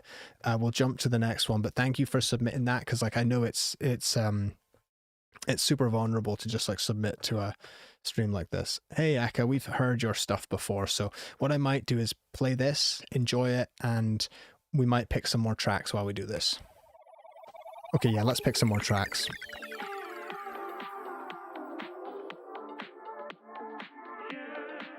So who's been waiting for a while? I don't know if does William have a track? Does Chris have a track?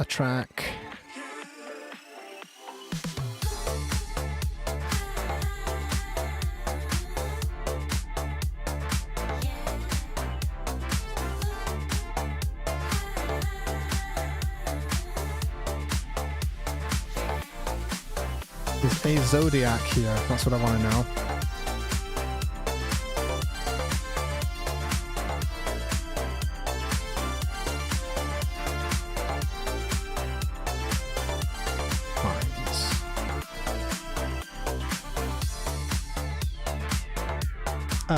I want to find your track, Quantum Flux, Mine's Unmastered. Can you actually make sure it's in there?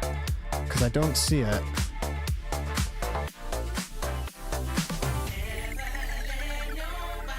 I don't see Quantum in there.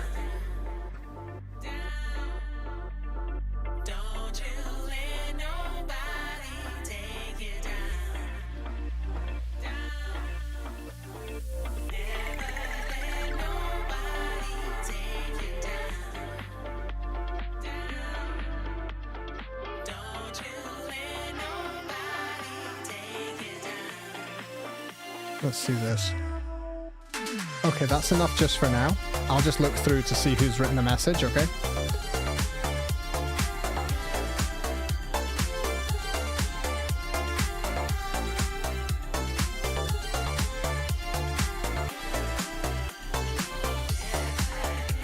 Project 9, got it. Thank you for having patience with me, right? Oh, how did I miss that? This is a cool track.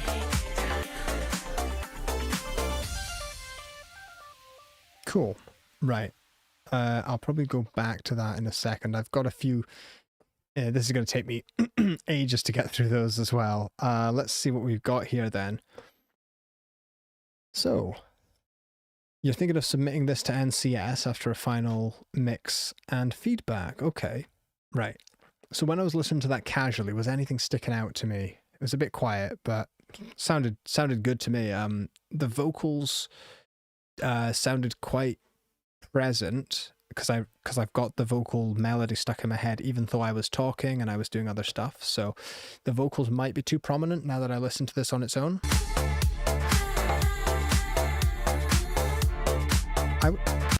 Those vocals there, I wouldn't be afraid of thickening those up. You know, they're nice and wide. I would maybe thicken those up a bit. They're a bit airy.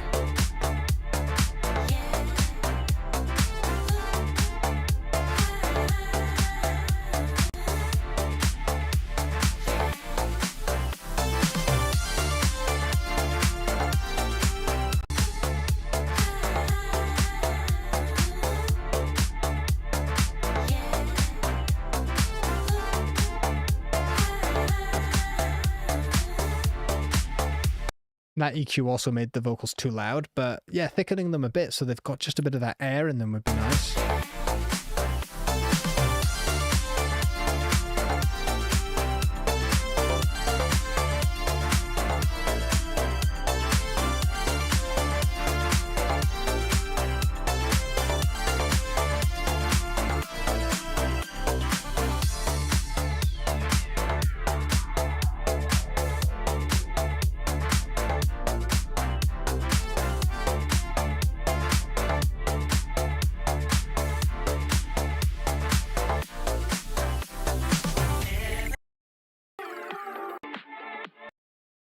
you'd have to check the genre and what NCS likes, but I have a feeling a lot of these tracks get started like really quickly, but you know, disco needs a bit of time to like get the groove going.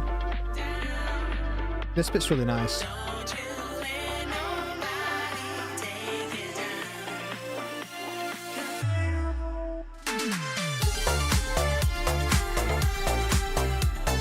Yeah, overall, honestly, my advice would be I feel the vocals could do with some sort of thickening. Could be EQ based, but it could be, you could try a vocal thickening trick. Sometimes you can do like really subtle doubles that can thicken up a vocal. You know, like you double and then you kind of adjust the pitch slightly on the side, you micro shift them, that kind of thing. I think the vocals are just a tiny bit crispy. They're not harsh, they're not sharp, they don't fatigue you, they're not abrasive. I just feel like the top of the vocal sounds nice, but I feel like I wish I could just hear a little bit of that, you know, that chest voice a little bit more. Yeah. What do we think? And yeah, Sol, I completely agree. Yeah, some kind of harmonizer would be really good. In fact, you could try like one of those Eventide harmoners. I know I was talking with it's got a really, I won't dox them, but a really good and groovy producer, and they love this this Eventide. I think it's called H3000. What's it called? Eventide. I'm not saying go buy this thing. I think it's the H3000. Yeah, it's called the model H3000 by Eventide. It's micro pitch shift. They say they love that for like thickening up vocals, but you don't need to go buy that. You can just there's so many ways to create that effect. You can probably create it for free. But once you know that effect, you can now go search for ways to create that. I'm not suggesting like you know. Oh, let's see this. Yeah, Nate. Yeah, the Ultra Harm's really good. Yeah,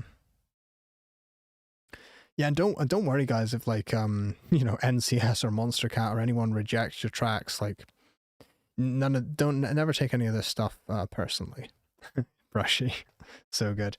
No, this track's really cool. I'd just love to hear those vocals thickened, and I think if you use something like a micro shift, micro pitch, they could just sound a touch more interesting. Like it might place them into the track. It might put them in like a nice container, if that makes sense, as well. So no, really good stuff though. You've got the groove. There's no doubt about that. We're all moving. We're all enjoying it.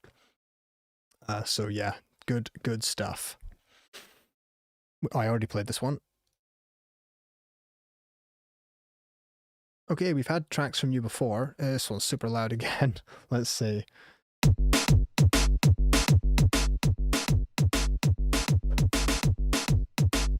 Okay, I'm gonna have to skip ahead a touch.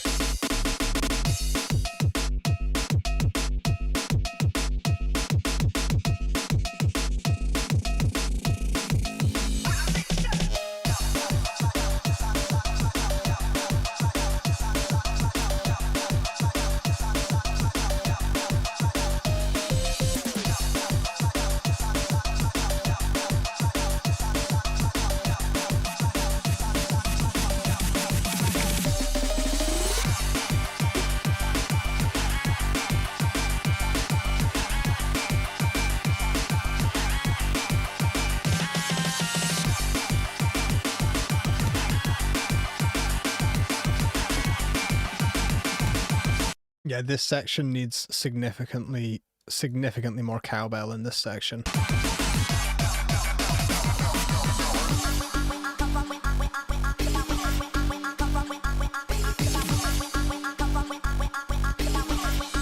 This one's so fun. Ha, messes with you a bit.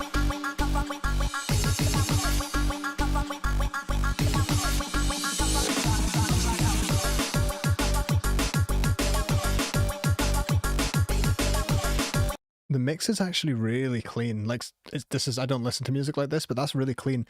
Some elements almost jump out a little bit too much. Like maybe, you know, some of the synths like feel very clean on, like you've got a nice really limited mix, and then some elements do feel like they poke out. It's not in a unpleasant way, it's just like a little bit distracting because it feels like the whole mix is in this container that's really like glued and cohesive. And hey, Solo, he's back.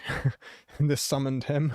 He probably heard some stuff up at 48k that I can't, you know, that's 24k that I can't hear. But yeah, it sounds like the whole mix is in this container. Take a listen. But then sometimes there's like a synth that's just going bing, bing, bing, and just like jumping out a bit. So maybe some of that could be compressed. Some of the elements could actually be compressed a little more so that nothing jumps out. But yeah, really, really good stuff. It's quite a long track, so I'm going to jump ahead to this sort of breakdown here, right? Quantum, I completely agree with you as well.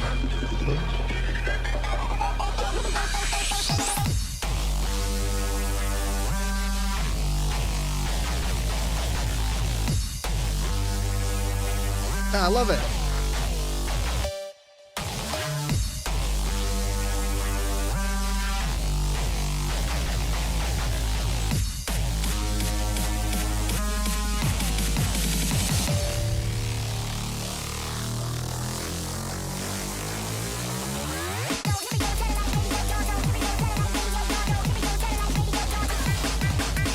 Really, really, really good. I think this whole section is actually maybe like a dB too loud, because this was really bright and then we kind of dropped into the drop. But also if you're wanting that, if you want the listener to like drop down into the drop, then that's fine. No problem at all.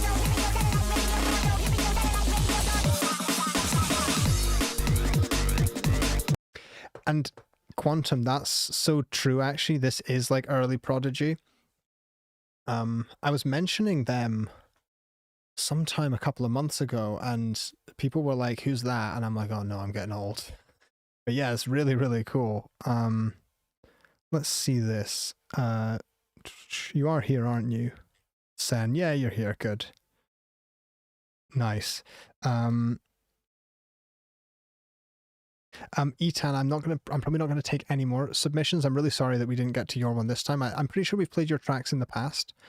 So I appreciate you trying, but sometimes we get like a high volume into the folder. So let's see. Yeah, Quantum, I agree as well. It's like I'll try and remember the reference, but I was mentioning one of the like early, it was like an early drum and bass artist or something. And these kids these days were like, who's that? And I'm like, they invented the genre and you don't know who they are. It's so sad, but like, it's not their fault. They don't like, they shouldn't have to know all this stuff, but it is funny when you realize stuff like that, you know. Where are we here? So really great stuff, Sen. Really enjoyed it. Pretty sure we've had a track from Rennet before. So let's enjoy. We're getting a lot of high energy tracks today. Is it loud enough as well? When you look into my eyes, hypnotize.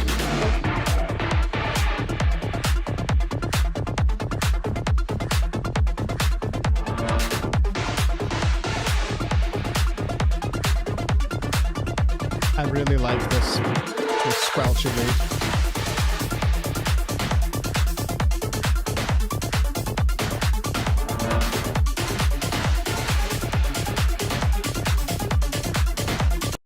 At the moment, I'm just trying to like really listen. Things feel quite narrow at the moment. I like how cohesive it's sounding, so I'm gonna listen to see how the track opens up as we keep listening.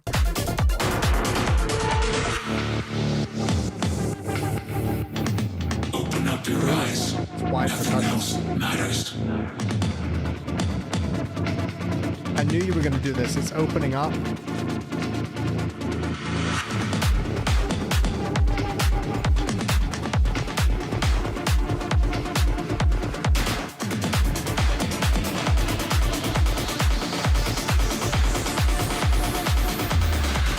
Hypnotize.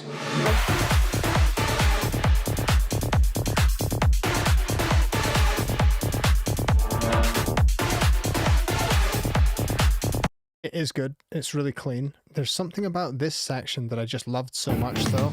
Open up your eyes. this area, this section just sounded so industrial. I was reading the chat and I agree entirely. Something sounds really, really cool, and then something happens where I'm like, in the drop, maybe we don't need the hi-hats right away. The lead feels very quick. I'm just trying to think, like, something's a little... I definitely want to go to the second drop and hear it.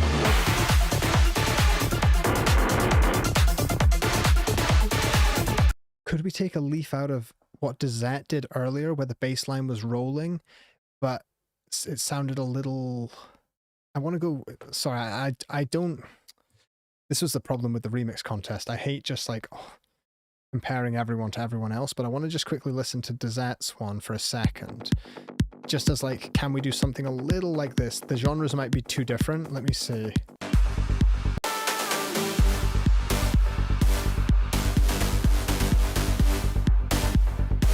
So it's a sparse arrangement, solid bass, rolling bass line.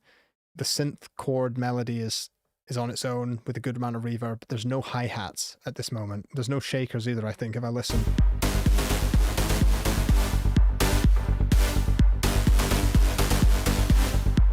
And then the shakers will come in later. Yeah. So let's try to apply some of that.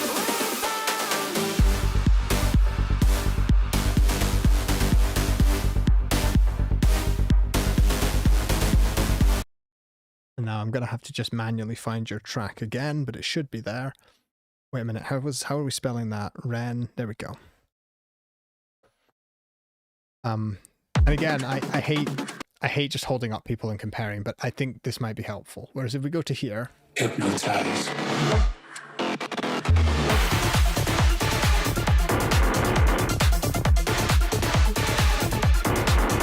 so I would maybe hold back on the, is that a 303 synth, this kind of like acid synth, that's kind of the filtered wubby synth. So maybe hold back on that, hold back on the hi-hats, and let the drop establish, and then maybe add those elements. But this could just fall apart. But maybe try it, right? Let's see what we've got. I'm just reading what the chat says as well. And I agree with Saul as well. I just felt that in this area you were playing with the stereo width really nicely. Open up your eyes. Nothing else matters. I mean, to me, that reverb, that it's not like a slap reverb, but that, like, whatever you've got, chamber plate on that, it sounds so wide. You're playing with the vocals, and I love it. I really felt that those toms were super wide and panned, and then the chorus came in,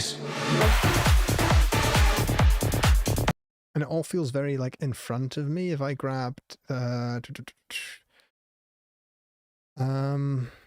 let's go for... I don't like this imager. Like, I really don't, but it's all I've got on here that I think is really going to work for the moment.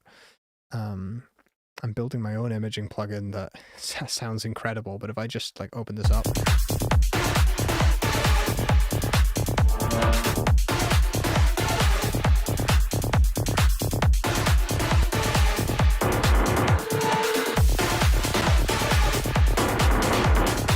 So I'm not a fan of what this imager is doing. Sometimes it's good. It's good on individual tracks, but I don't know. It's a little bit polite and mushy. Like it's not really a very pronounced effect.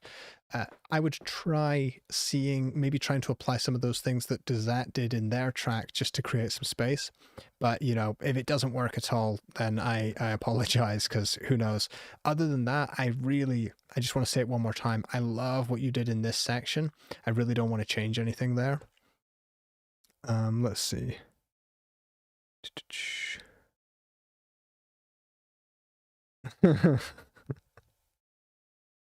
Yeah. Sorry. Yeah, I think what Sen is saying, it's like trying to fix that with an imager, especially an imager as light as the Isotope one. It's like, nah. I have that imager because it's part of like the Ozone bundle, but it's not the one I would reach for, that's for sure. And the trouble, definitely do mid-side processing. The trouble is if I just grabbed a side band on here, The trouble is there just wasn't enough side information. This only boosts stuff that's already on the sides, so we really need something to generate that information first. So like going to the individual synths and then imaging those synths. And there's some cool ways to do that. Right. Someone's asking to see the cue, so let's see it. So this is from, I think, William in the chat. And the sky burns out. I'm going to read this while I play the track.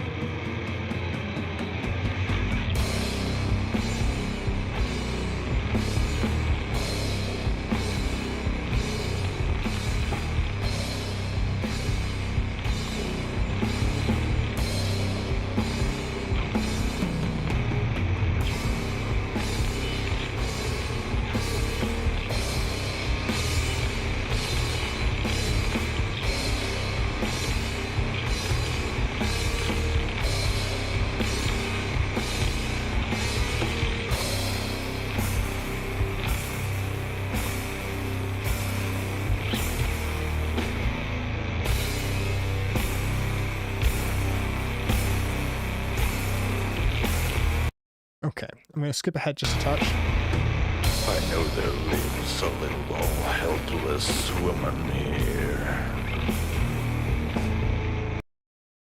Let me jump ahead to here. I'm trying to brighten this up. Watch her. Okay, it's a bit, I don't know, the vocals sound a little bit creepy. This time the drums aren't recorded with the phone. I didn't actually get around to reading this because I just wanted to... Oh, so this is a... Oh, we've had this track before, but it's a different name this time. Okay.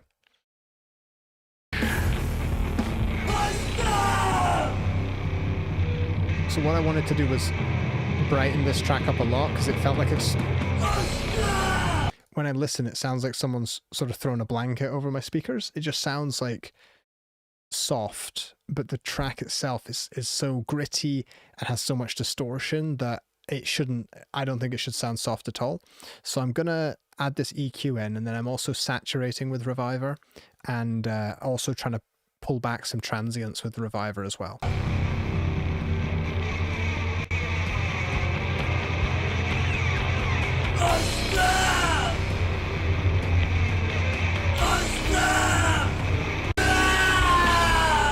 Okay, that's just hard.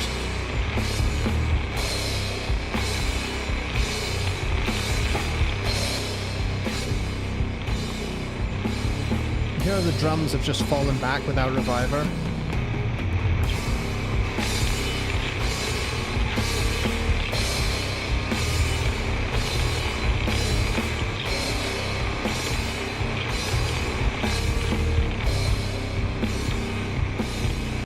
So what I would do before anything else is that there could be a very good track here, but the mix is at a point where it feels like there's something on the master bus, or maybe even something in your monitoring chain, and because it's made me check to see if I've actually activated something in my chain that's making it mushy.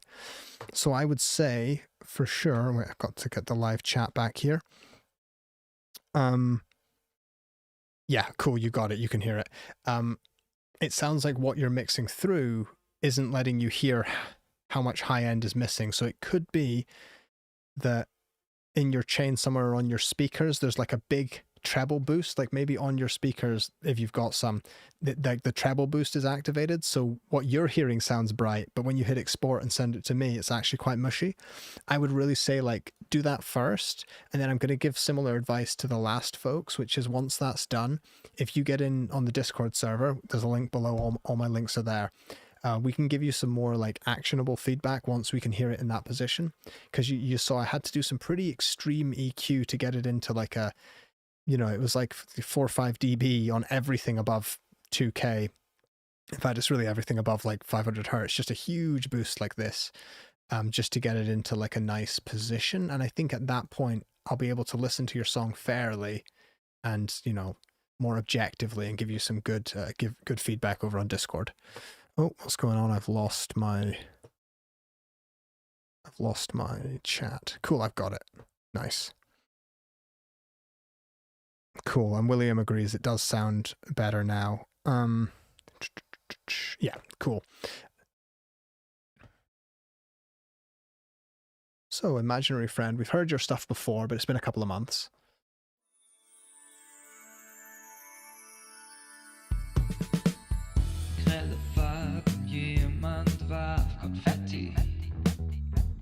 And this sounds a little bit... I'll be in the chat.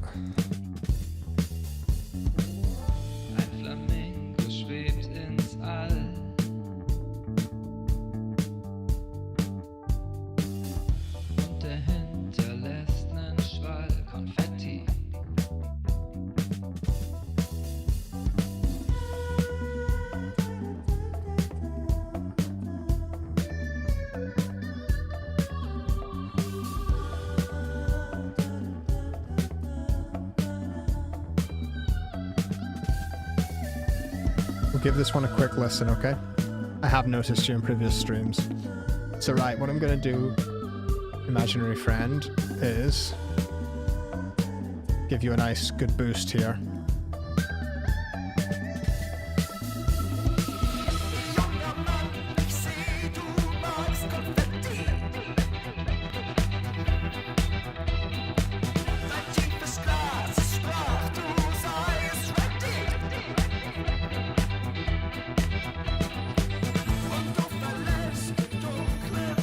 Hear that?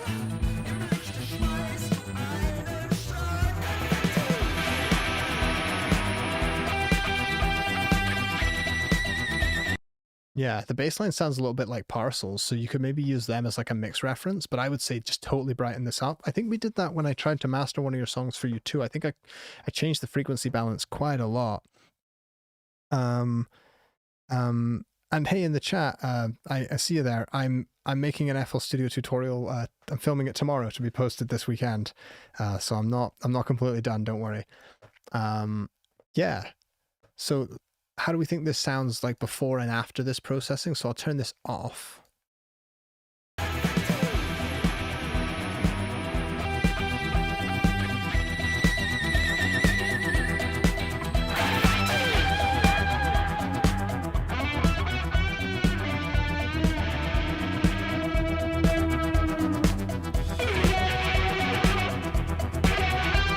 I personally think it sounds much better. This is a bit of a crazy EQ, but sometimes this is what tracks need, because you know, usually when you do stuff like this and you're like doing that on your master, it's like what went wrong in the mix if like this is what you have to do. That's crazy. So often, you know, gentle curves like this can sound really pleasing and natural, whereas when you're fixing real problems, you can dig in and say, right, that's too much S on a vocal or something. Big curves like this can sound really, really natural. And Reviver is just trying to pull back the drums. The snare is already punchy enough, so I'll take that one out. Reviver is also adding a bunch of harmonics to try and brighten the track up as well.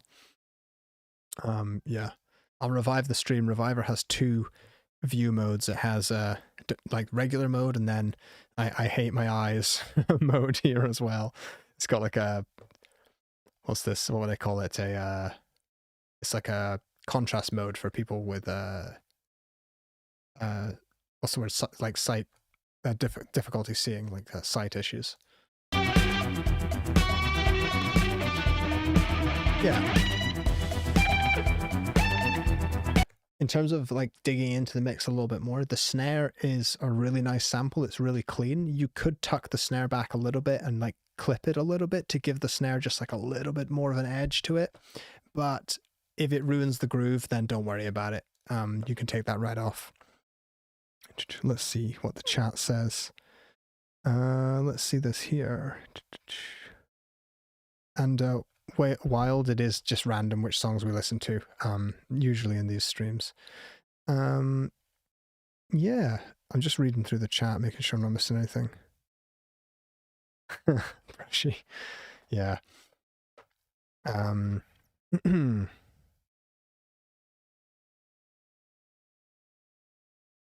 Let's see this here. Yeah, sorry, I'm just spending too much time reading the chat. Good stuff. I really like that one. It sounded good in German. Some concrete questions. Does the second verse have enough of a lift at 107? Let's hear this here.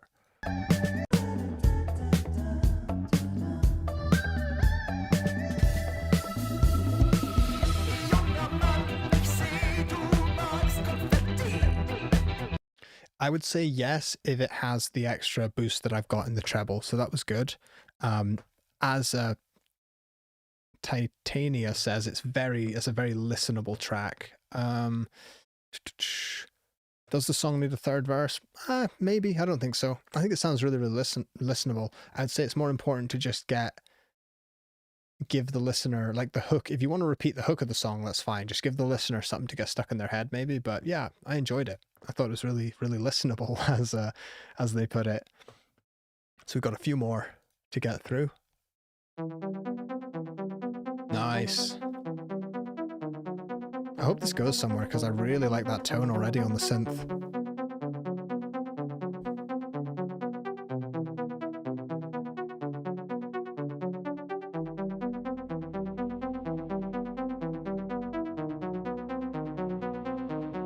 There we go.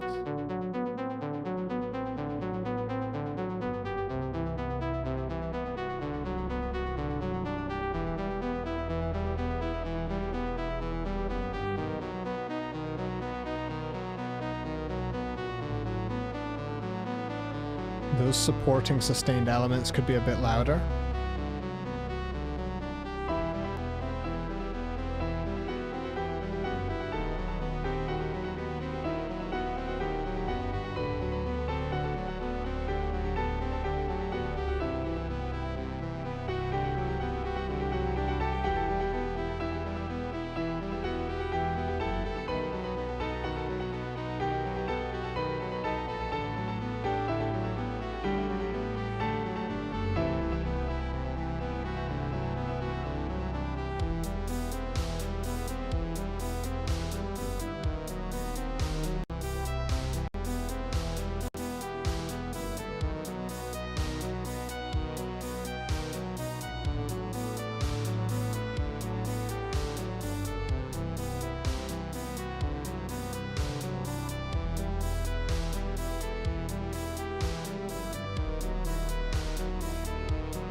It's really nice, honestly, really nice overall. I like the way you built the energy, built the tension. A few things that brought me out of that beautiful soundscape was that I felt the delay on the piano here was like, something about it was throwing me off a little bit. Not the timing, just it felt a little bit, what's the right word? Expected, maybe.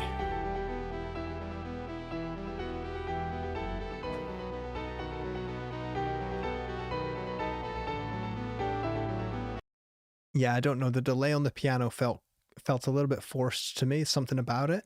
Maybe just a verb, like a nice, just a gentle verb on the piano would be good. And then I really felt that the drums had to hit just a lot harder.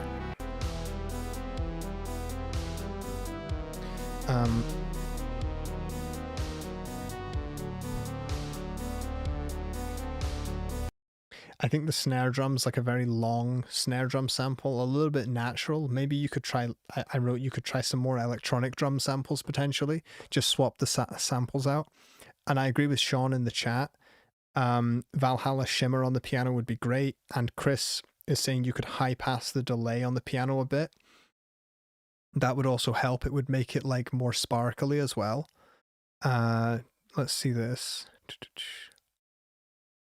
And Zap says that the delay felt like it was drowning out the actual piano a bit, not necessarily in terms of volume, but in terms of attention. When I heard the delays, it was one of the first things in the track where my brain said, listen to that delay, listen to this delay, listen to this delay. And I was wondering, like, why am I listening to the delay so much for some reason? Something about it took me out. Yeah, good stuff.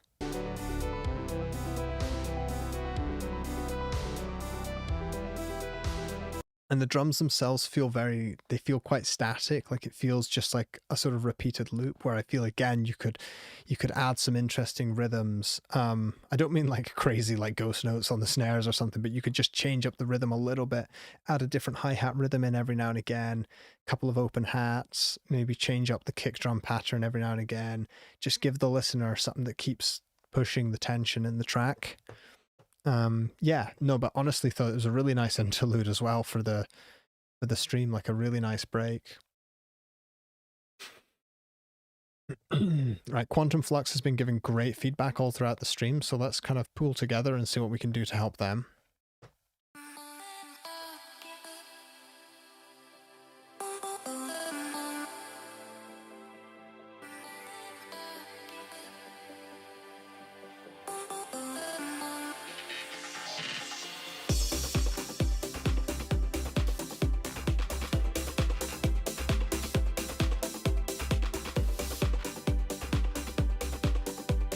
It's a little bass heavy, just a little.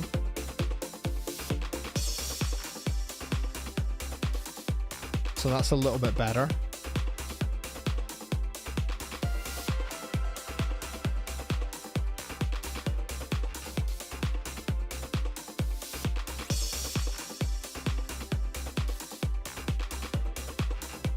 You know what we're gonna do? We're gonna one more time try to see if the mastering will work, just for fun. We're gonna keep listening.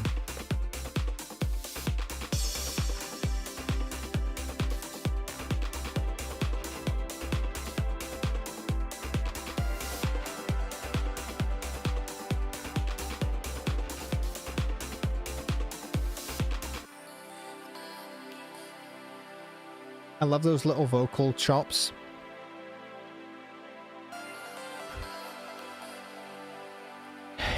Hey, Brushy, don't put my name on it.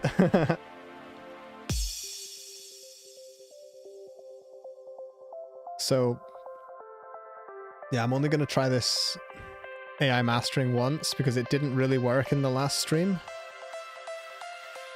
So we'll just see.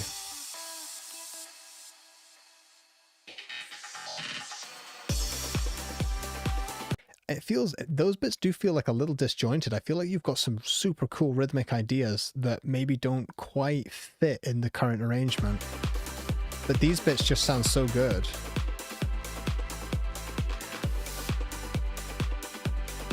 And I agree with Even C, like some variation on the open hats would be amazing. You know, they don't always have to be open. It could be closed, closed, open, closed, closed, open, open, open, closed. Like you could push and pull with them. So some of them are, you know, the hi-hat's just, you know, you could open, close it. Oh, no one sampled that. That's horrific, especially with a bad throat. But like, you get what I'm saying, yeah?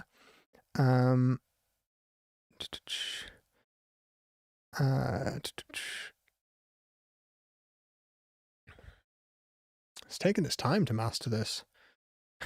Yeah, I could probably do this quicker myself. Let me see what we've got going on here. Take that off.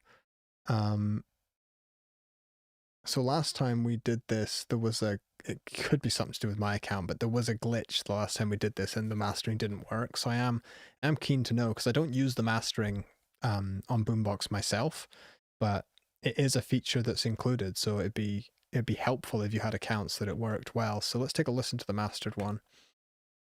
Should just be there in a second. My apologies, that's way too loud. Let's turn that down.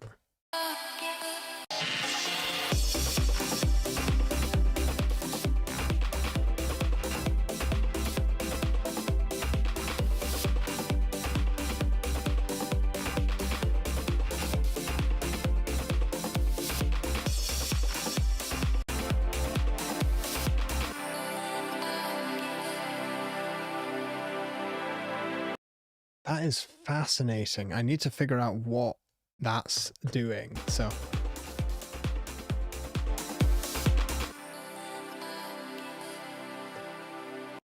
it's really pulling that up for some reason.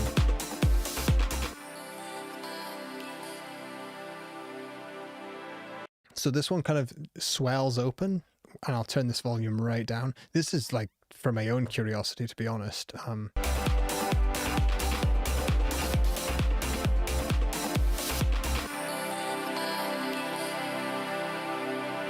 No, that's weird. That's basically just taken a massive volume envelope, or I mean, this is not what it does, but it's like I've taken the volume up by 8 dB at that point. So that didn't.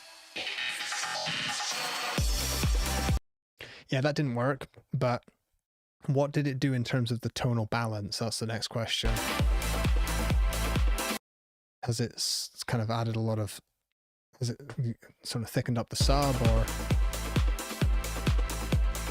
It's got the kick drum more in check, but it is at the expense of other stuff. The one thing I would say is like it has tamed that kick drum without having the whole of the rest of the track sort of pumping too much, but that's a wild move in this section here. So unfortunately the mastering still isn't working. Let's see this. Yeah, I agree, Titania. Yeah, I agree with you, A Zodiac, as well. Something's going on with that. I don't know. I don't quite know what. And no, Wilco, it's not your ears. It's I wouldn't use that mastering. But this is the thing, like I'll be transparent with you. I use Boombox every day in my work. I use it to send files back and forward. I use it to accept stems, do all my mix revisions because there's really great versionings on tracks. I don't use the AI mastering. I use the search function, but I don't know if that's AI based. But no, I wanted to know, like, is that a feature that I would recommend someone use? But no, I absolutely right now I wouldn't recommend using the AI mastering tool. I think they just present it as, you know, something that they want to keep improving, but that's 3 strikes for me. So I couldn't honestly sit here and tell you to use that. I like everything else Boombox is doing, but the AI mastering, they absolutely need to go fix that. I know they're partnered with a company that handles the AI mastering, and they are absolutely not working at all. They should be getting an awful lot more out of that partnership than that. And they might not be happy that I'm saying that, but I have to say it, like, that's really not good at all. That's actually dreadful mastering. You could do better just by running it into a limiter, to be honest. So yeah, as far as everything else though, let's see, did we really give them any feedback other than the mastering?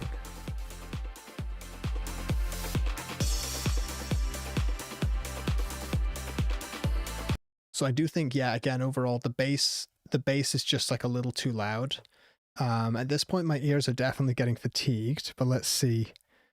I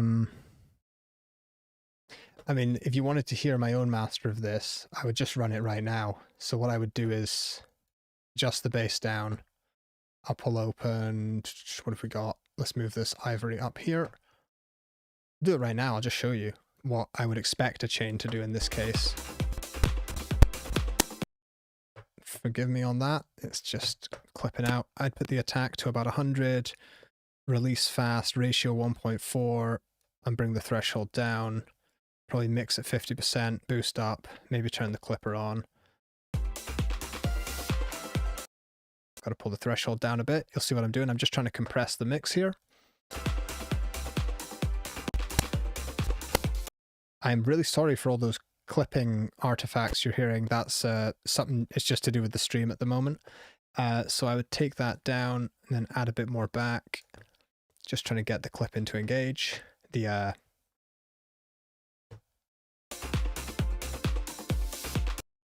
Nope, one more. I need to just pull, it's just such a quiet track here. Oh no, I need to push that up here. There we go, that'll help. Take the volume down a touch for you, or it will be too loud.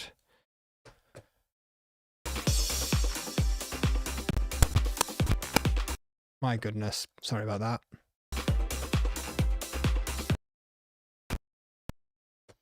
Yep, usually the tools are a little easier to use than this, and then I would go probably do a bit of a side push on here, I think. It's probably all it needs, and then I'd run it into, we could try Pro L because I've already got it loaded up.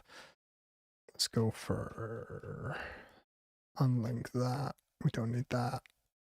Don't need true peaks. Okay.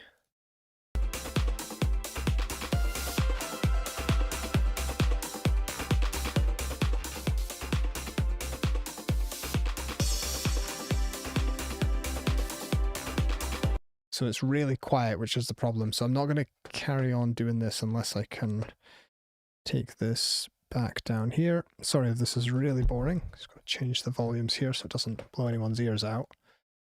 It's this Acoustica plugin that's making everything click. That's better, much, much better.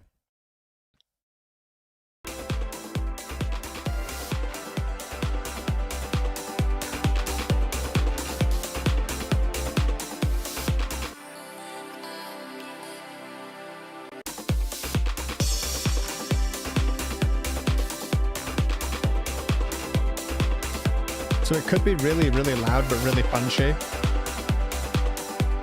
And then when it transitions into this section here,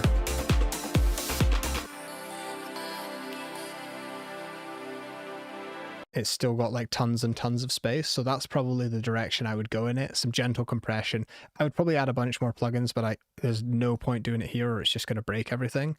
But if I were to take these plugins off, you'll hear how quiet it actually is. So that would be without mastering. And then, you know, with the mastering, it would be super loud, but...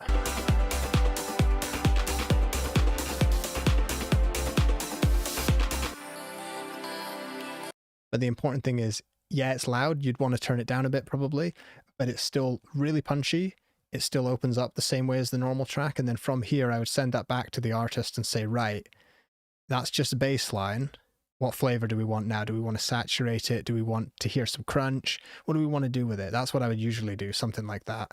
Although this is like super basic. Obviously, I'm not checking for errors or anything like that, but you can hear, you can make this section really pump and be loud and still have a beautiful open up into that section there.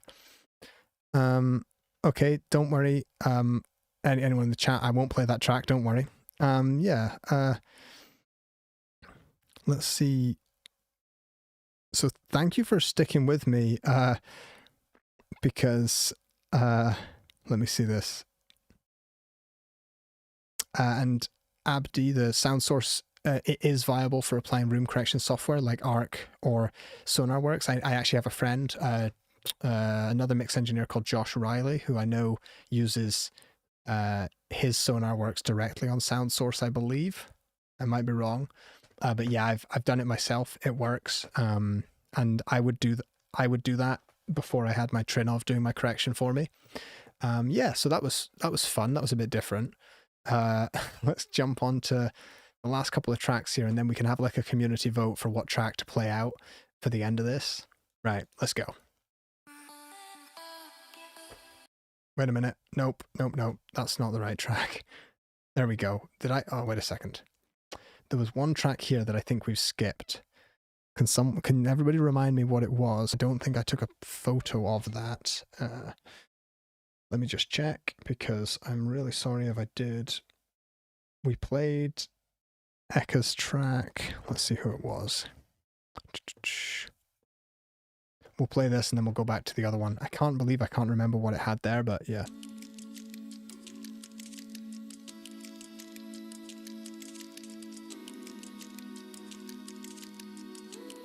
I like those vocals.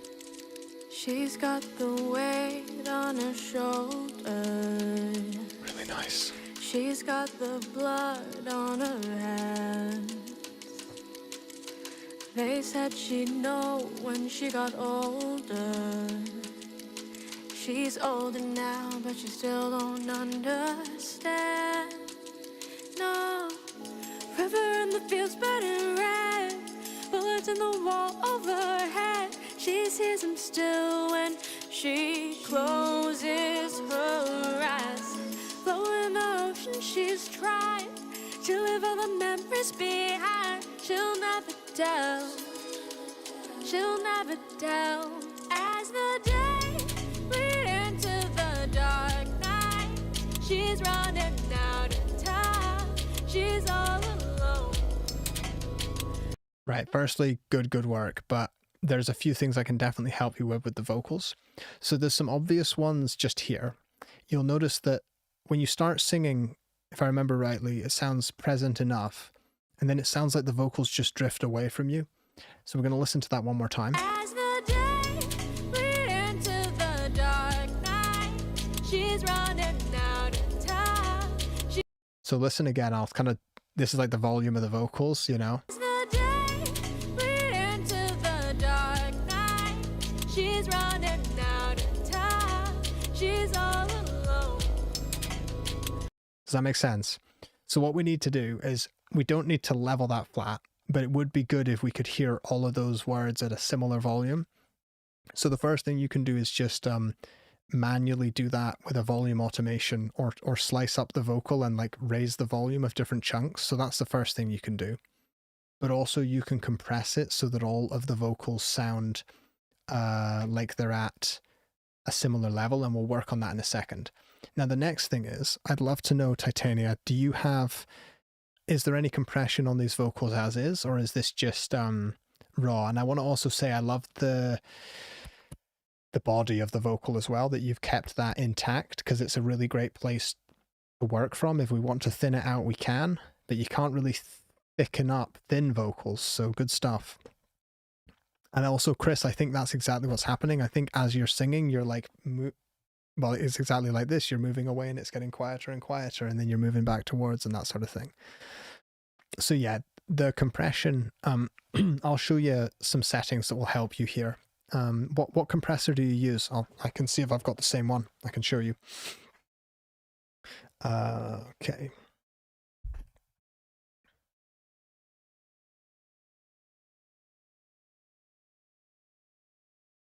Okay, let's see what we got. It really, the stem separation worked significantly quicker on these tracks, I think, than last time. Wave 73 into LA2A. So I predict that your 73... Wait a minute. I need to look up the wave 73. I hate wave stuff. Oh, they're 1073 preamp. Okay, that makes sense with the naming. Okay, so we don't need to worry about that. It looks, the LA2A is... Am I right in thinking it's an optically triggered tube compressor? I think that's the topology. So it might be quite quick, and it might be clamping down on the vocals too quickly. But let's take a listen, right? She's got the way between the waves. She'll never turn the fields burning red. I'm trying to remember which bit of the song I was on. I think it was this bit. Between the waves, she follows the bright light on the horizon. She'll never tell as the day bleeds into the dark night. So it's definitely that you're drifting away from the microphone. Unfortunately, it hasn't done a super clean job on the vocals, but I'll still show you anyway. I'll grab... Kotelnikov's a really fun compressor, actually, so I'll open that up. It's free as well. Right, I love this one. So this version is also the free version of Kotelnikov. I think I have the paid one as well. Yeah. The CLA 76, that's what I thought. So it's a classic 1176 into LA2A. So the CLA 76, I would start by just, unless it's specially modded, I would turn the attack to the very slowest setting. It will say slow.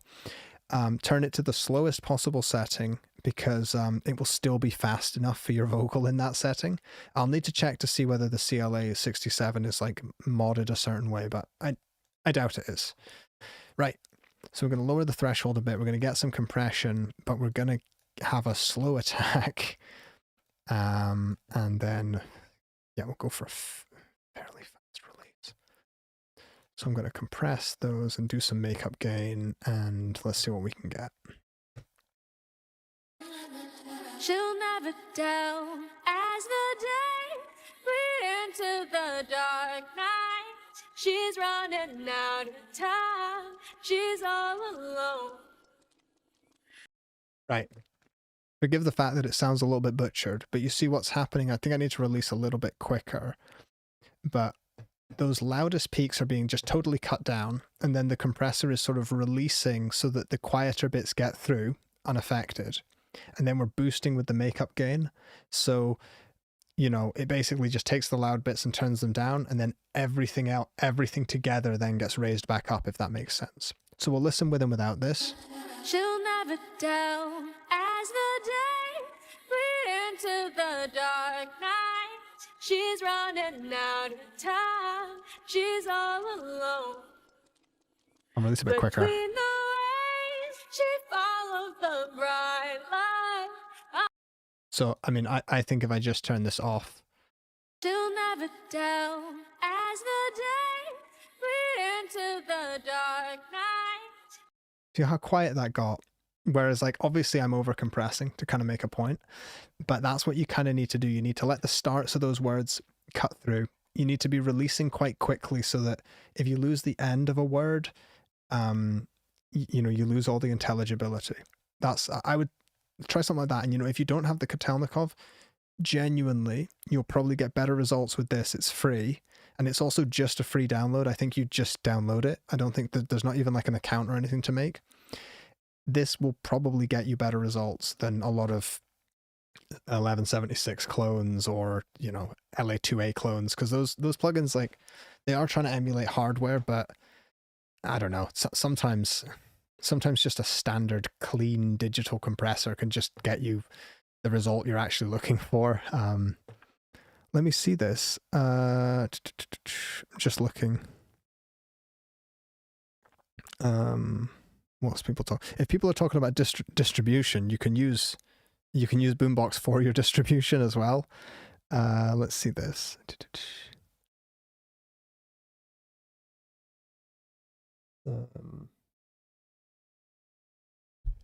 I know recently Kara was really struggling with DistroKid, so I'm not so sure about DistroKid at the moment. Never had any issues with them myself, but Wilco, that's a good idea. Have I ever done any compressor blindfold challenge? I have not. I'm really, really good, I will say, at identifying EQs. Like, we had a stream a couple of weeks ago where someone they lost access to their project, and I guessed correctly which exact EQ they used on a project they made like 3 years ago. They didn't even remember which EQ it was until they loaded up the project again. But like, we were like, yeah, that's definitely the Mag 3 with this particular band. So I'm good at identifying the EQs, but I've never done a blind compression challenge. What I usually do myself is I load up the expensive compressors and the free ones, and then I just bypass them, and I try to be honest with myself. Even if I paid 100 quid for the paid compressor, if the artist that's paying me, if their voice sounds better with the free one, that's obviously what I'm going to use. I have, you know, it sucks because you paid money for it, but you got to use what works. Let's see this. Let's see this.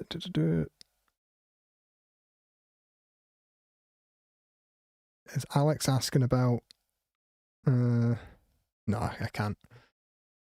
I'm not keeping up with the chat as well as I should. Right, I do want to listen to a little bit more of this, though, because obviously we listened to the vocals in solo, which is quite unfair, and, you know, it's nicer to listen to everything together, but I really, really enjoyed it. And I would say, once you sort out a little bit of the compression there, I definitely would... you know, look to be publishing this for sure. You should release your art into the world for sure. I took the way that she carried, turned it around in my head. Overall, the vocals, I would also say they could be increased in volume, but once you compress them, it should bring up a bit more of the tone in the vocal. So I would raise the volume of the vocal overall a touch. What you can do as well, it's tough, but when the vocal is singing on its own, you can slightly boost the volume by, say, at 1 dB, and then when all the harmonies come in around the vocal, you can drop the main vocal back like 1 dB or half a dB. Really subtle. It's just so that when the vocal is on its own, it still sounds strong. Kind of song dependent.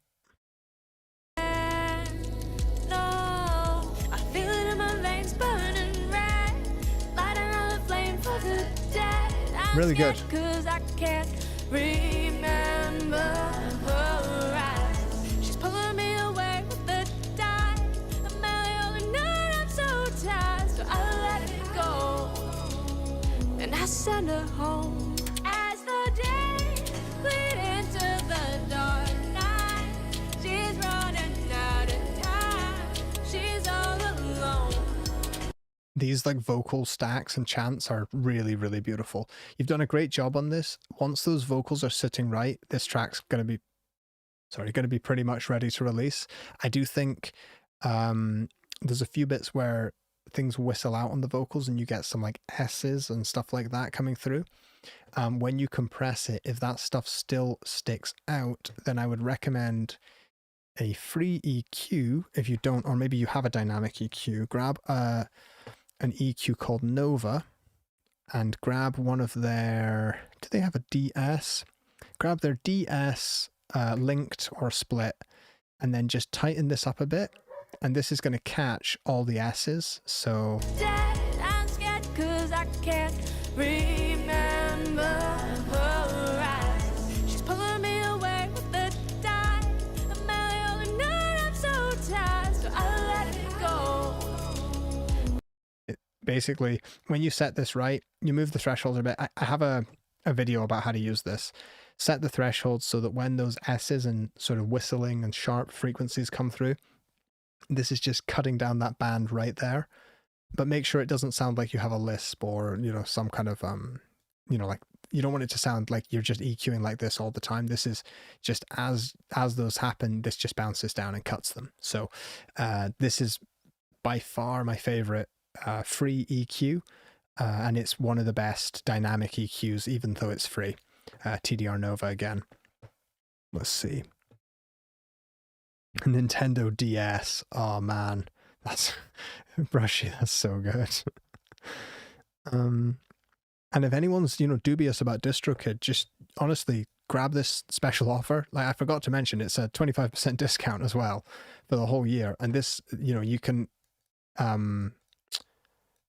do your distribution here, and they actually will, if you've got problems, they'll actually get back to you. They'll actually, you know, answer the support tickets and stuff. Because I know the issue I had with DistroKid is when I started with DistroKid and promoted it, you could get through to a human really easily. But now most of their support is through, you know, chatbots and AI, and it's really frustrating.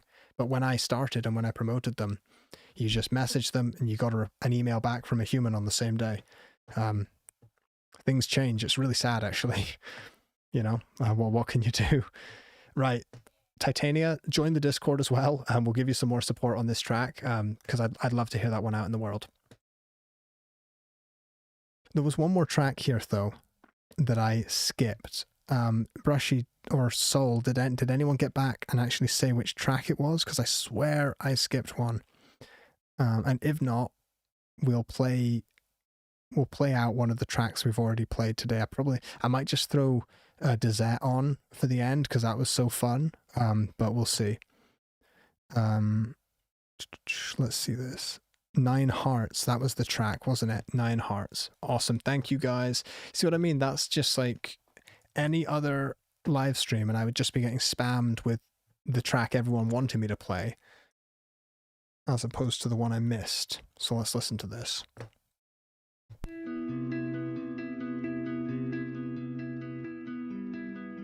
It's nice. The vocals are a bit thin right now, but let's see what we've got. Dimanche soir, beaucoup trop tard. Quand j'écris ces lignes, je repense grave aux rêves en retard. Nous serrons des primes, tout est noir.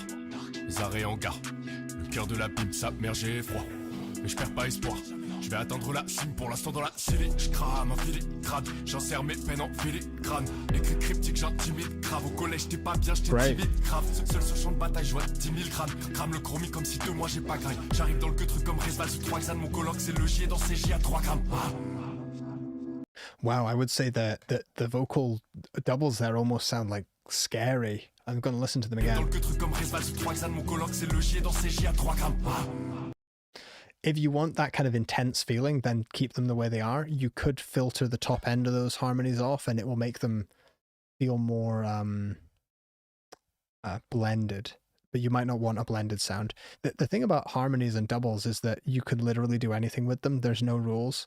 Some people want their harmonies to be really bright and airy and sparkly, and other people want them really dark and mysterious. It's a good aggression. Let's see. Let's see what we've got here. parcours accidenté, j'avance au milieu des I love the vocal tone's cool. Là je pense au futur et je me dis que tout va brûler. Donc je mets mon pull, je fais des pull-ups pour me préparer. Allez. Yeah. That's so cool. Such good vocal Je processing. me dis que tout va brûler. Donc je mets mon pull, je fais des pull-ups pour me préparer. Allez. Ce dernier jour où j'ai bleu sur le dragon, j'allume les pépleurs, regarde le monde depuis ses yeux, tranche la terre depuis les sereins, je de vivre, je sais que ça ira mieux. Yeah, yeah, yeah. What are you singing about? Qui s'agglutine lentement dans ma rétine. Quelle heure est-il? Demain c'est la fin, j'ai faim, je vais crailler cette vie avec les épines. Nouvelle rage qui m'anime, faut que je franchisse l'abîme, que j'atteigne la C. J'atteigne la C.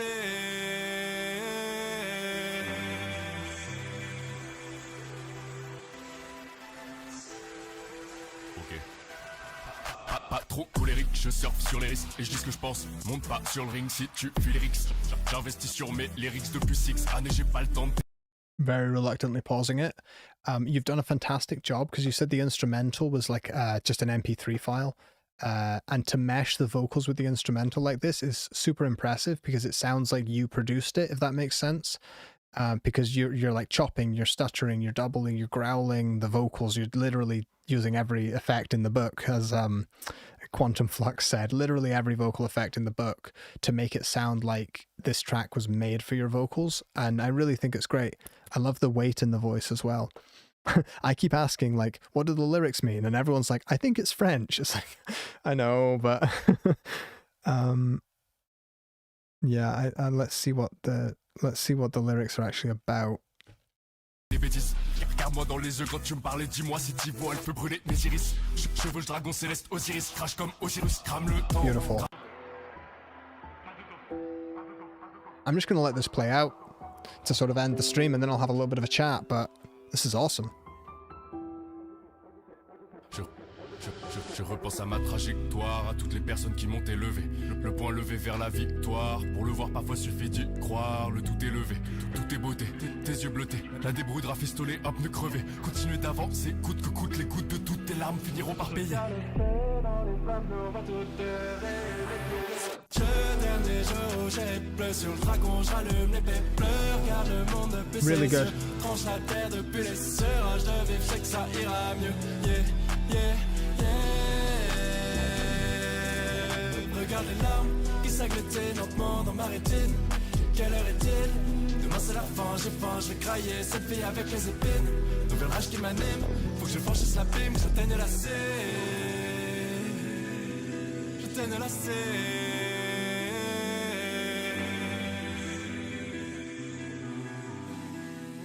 I love the chat right now, by the way. This is just ridiculous. I don't know if you're even in the chat at the moment, but this was super good. You've got one of those vocal tones that's just like really addictive. There's something about it. It's always difficult to put the finger on it, but like that vocal tone has that sort of like that kind of like it factor, or you know, I don't know the right word. Really good stuff. You have a vocal tone and flow that's just incredibly easy to listen to. I'm hoping the lyrics are like clean. I don't know French. As a proud Brit, I don't know French, but it just sounds amazing, you know. And if you're French and you're getting praise from a Brit, it's very high praise indeed. Okay, so really love everything you're doing with that. Yeah, this was let's see. I think just about every single person in this live stream has been rickrolled at this point. Right, I've ran this on way too long. That's 2 hours and 55 minutes. So I went more than an hour more than usual, well, an hour more than usual, just to try and get around to everybody's. So yeah, I want to say the live streams will probably be coming back in like some format eventually. I'm taking just at least 1 month break from them through September. I'll take off. The truth is I've got a lot of YouTube videos to make as well. I've been sort of like taking my foot off the gas on YouTube, and YouTube hates that. So I'm filming a video tomorrow. I'll post it this weekend. But there's loads of other videos I want to make. It is finally time to make my kind of like AI sort of awareness sort of video. Finally need to actually share my opinion about some of that stuff. lots more FL Studio tutorials to come, and I'm also building my own plugins at the moment, and they're taking a little longer than I anticipated, so I really have to get stuck in and actually just finish them because they sound amazing, and I need to. It's all the other stuff. The processing's not the problem. It's all the other stuff that's involved. Yeah, and also, you know, if you're in the Brushy, no chance, but if you're in the Discord as well, like everyone's allowed to suggest like what they want to see from me. Like if you want me to do live streams of something else, if you want me to live stream my own, you know, mastering sessions, that's probably a terrible idea. If you want me to make videos about certain topics, like I will try to listen and we can steer things in whatever direction you want, because I mostly just make videos about what I want to make videos about, or if there's like really cool products or things that I think I really want to showcase on the channel, that's basically it. But it's always guided by what people actually want to see and want to watch. Let's see this.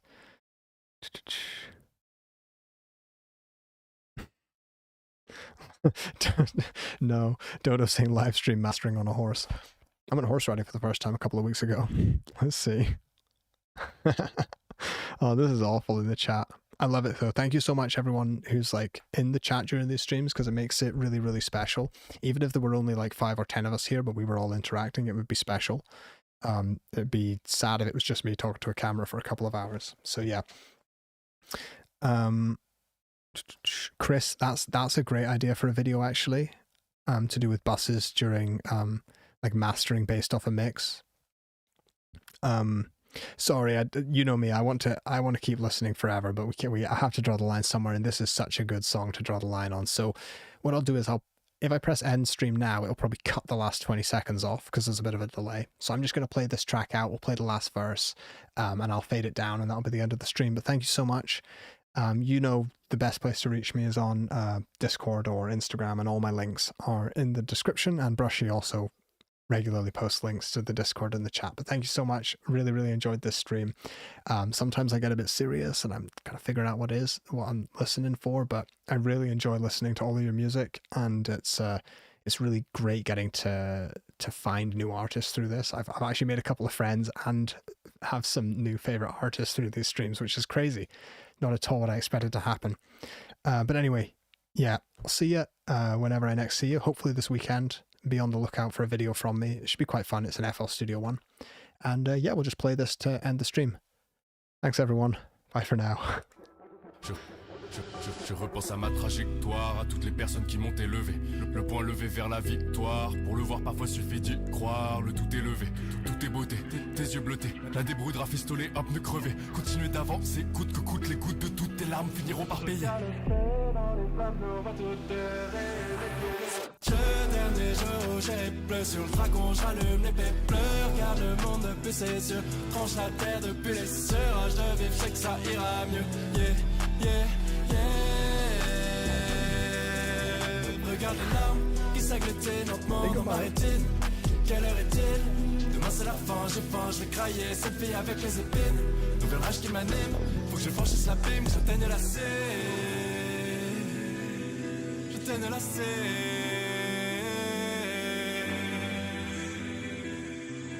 He's just huge. Bye everybody.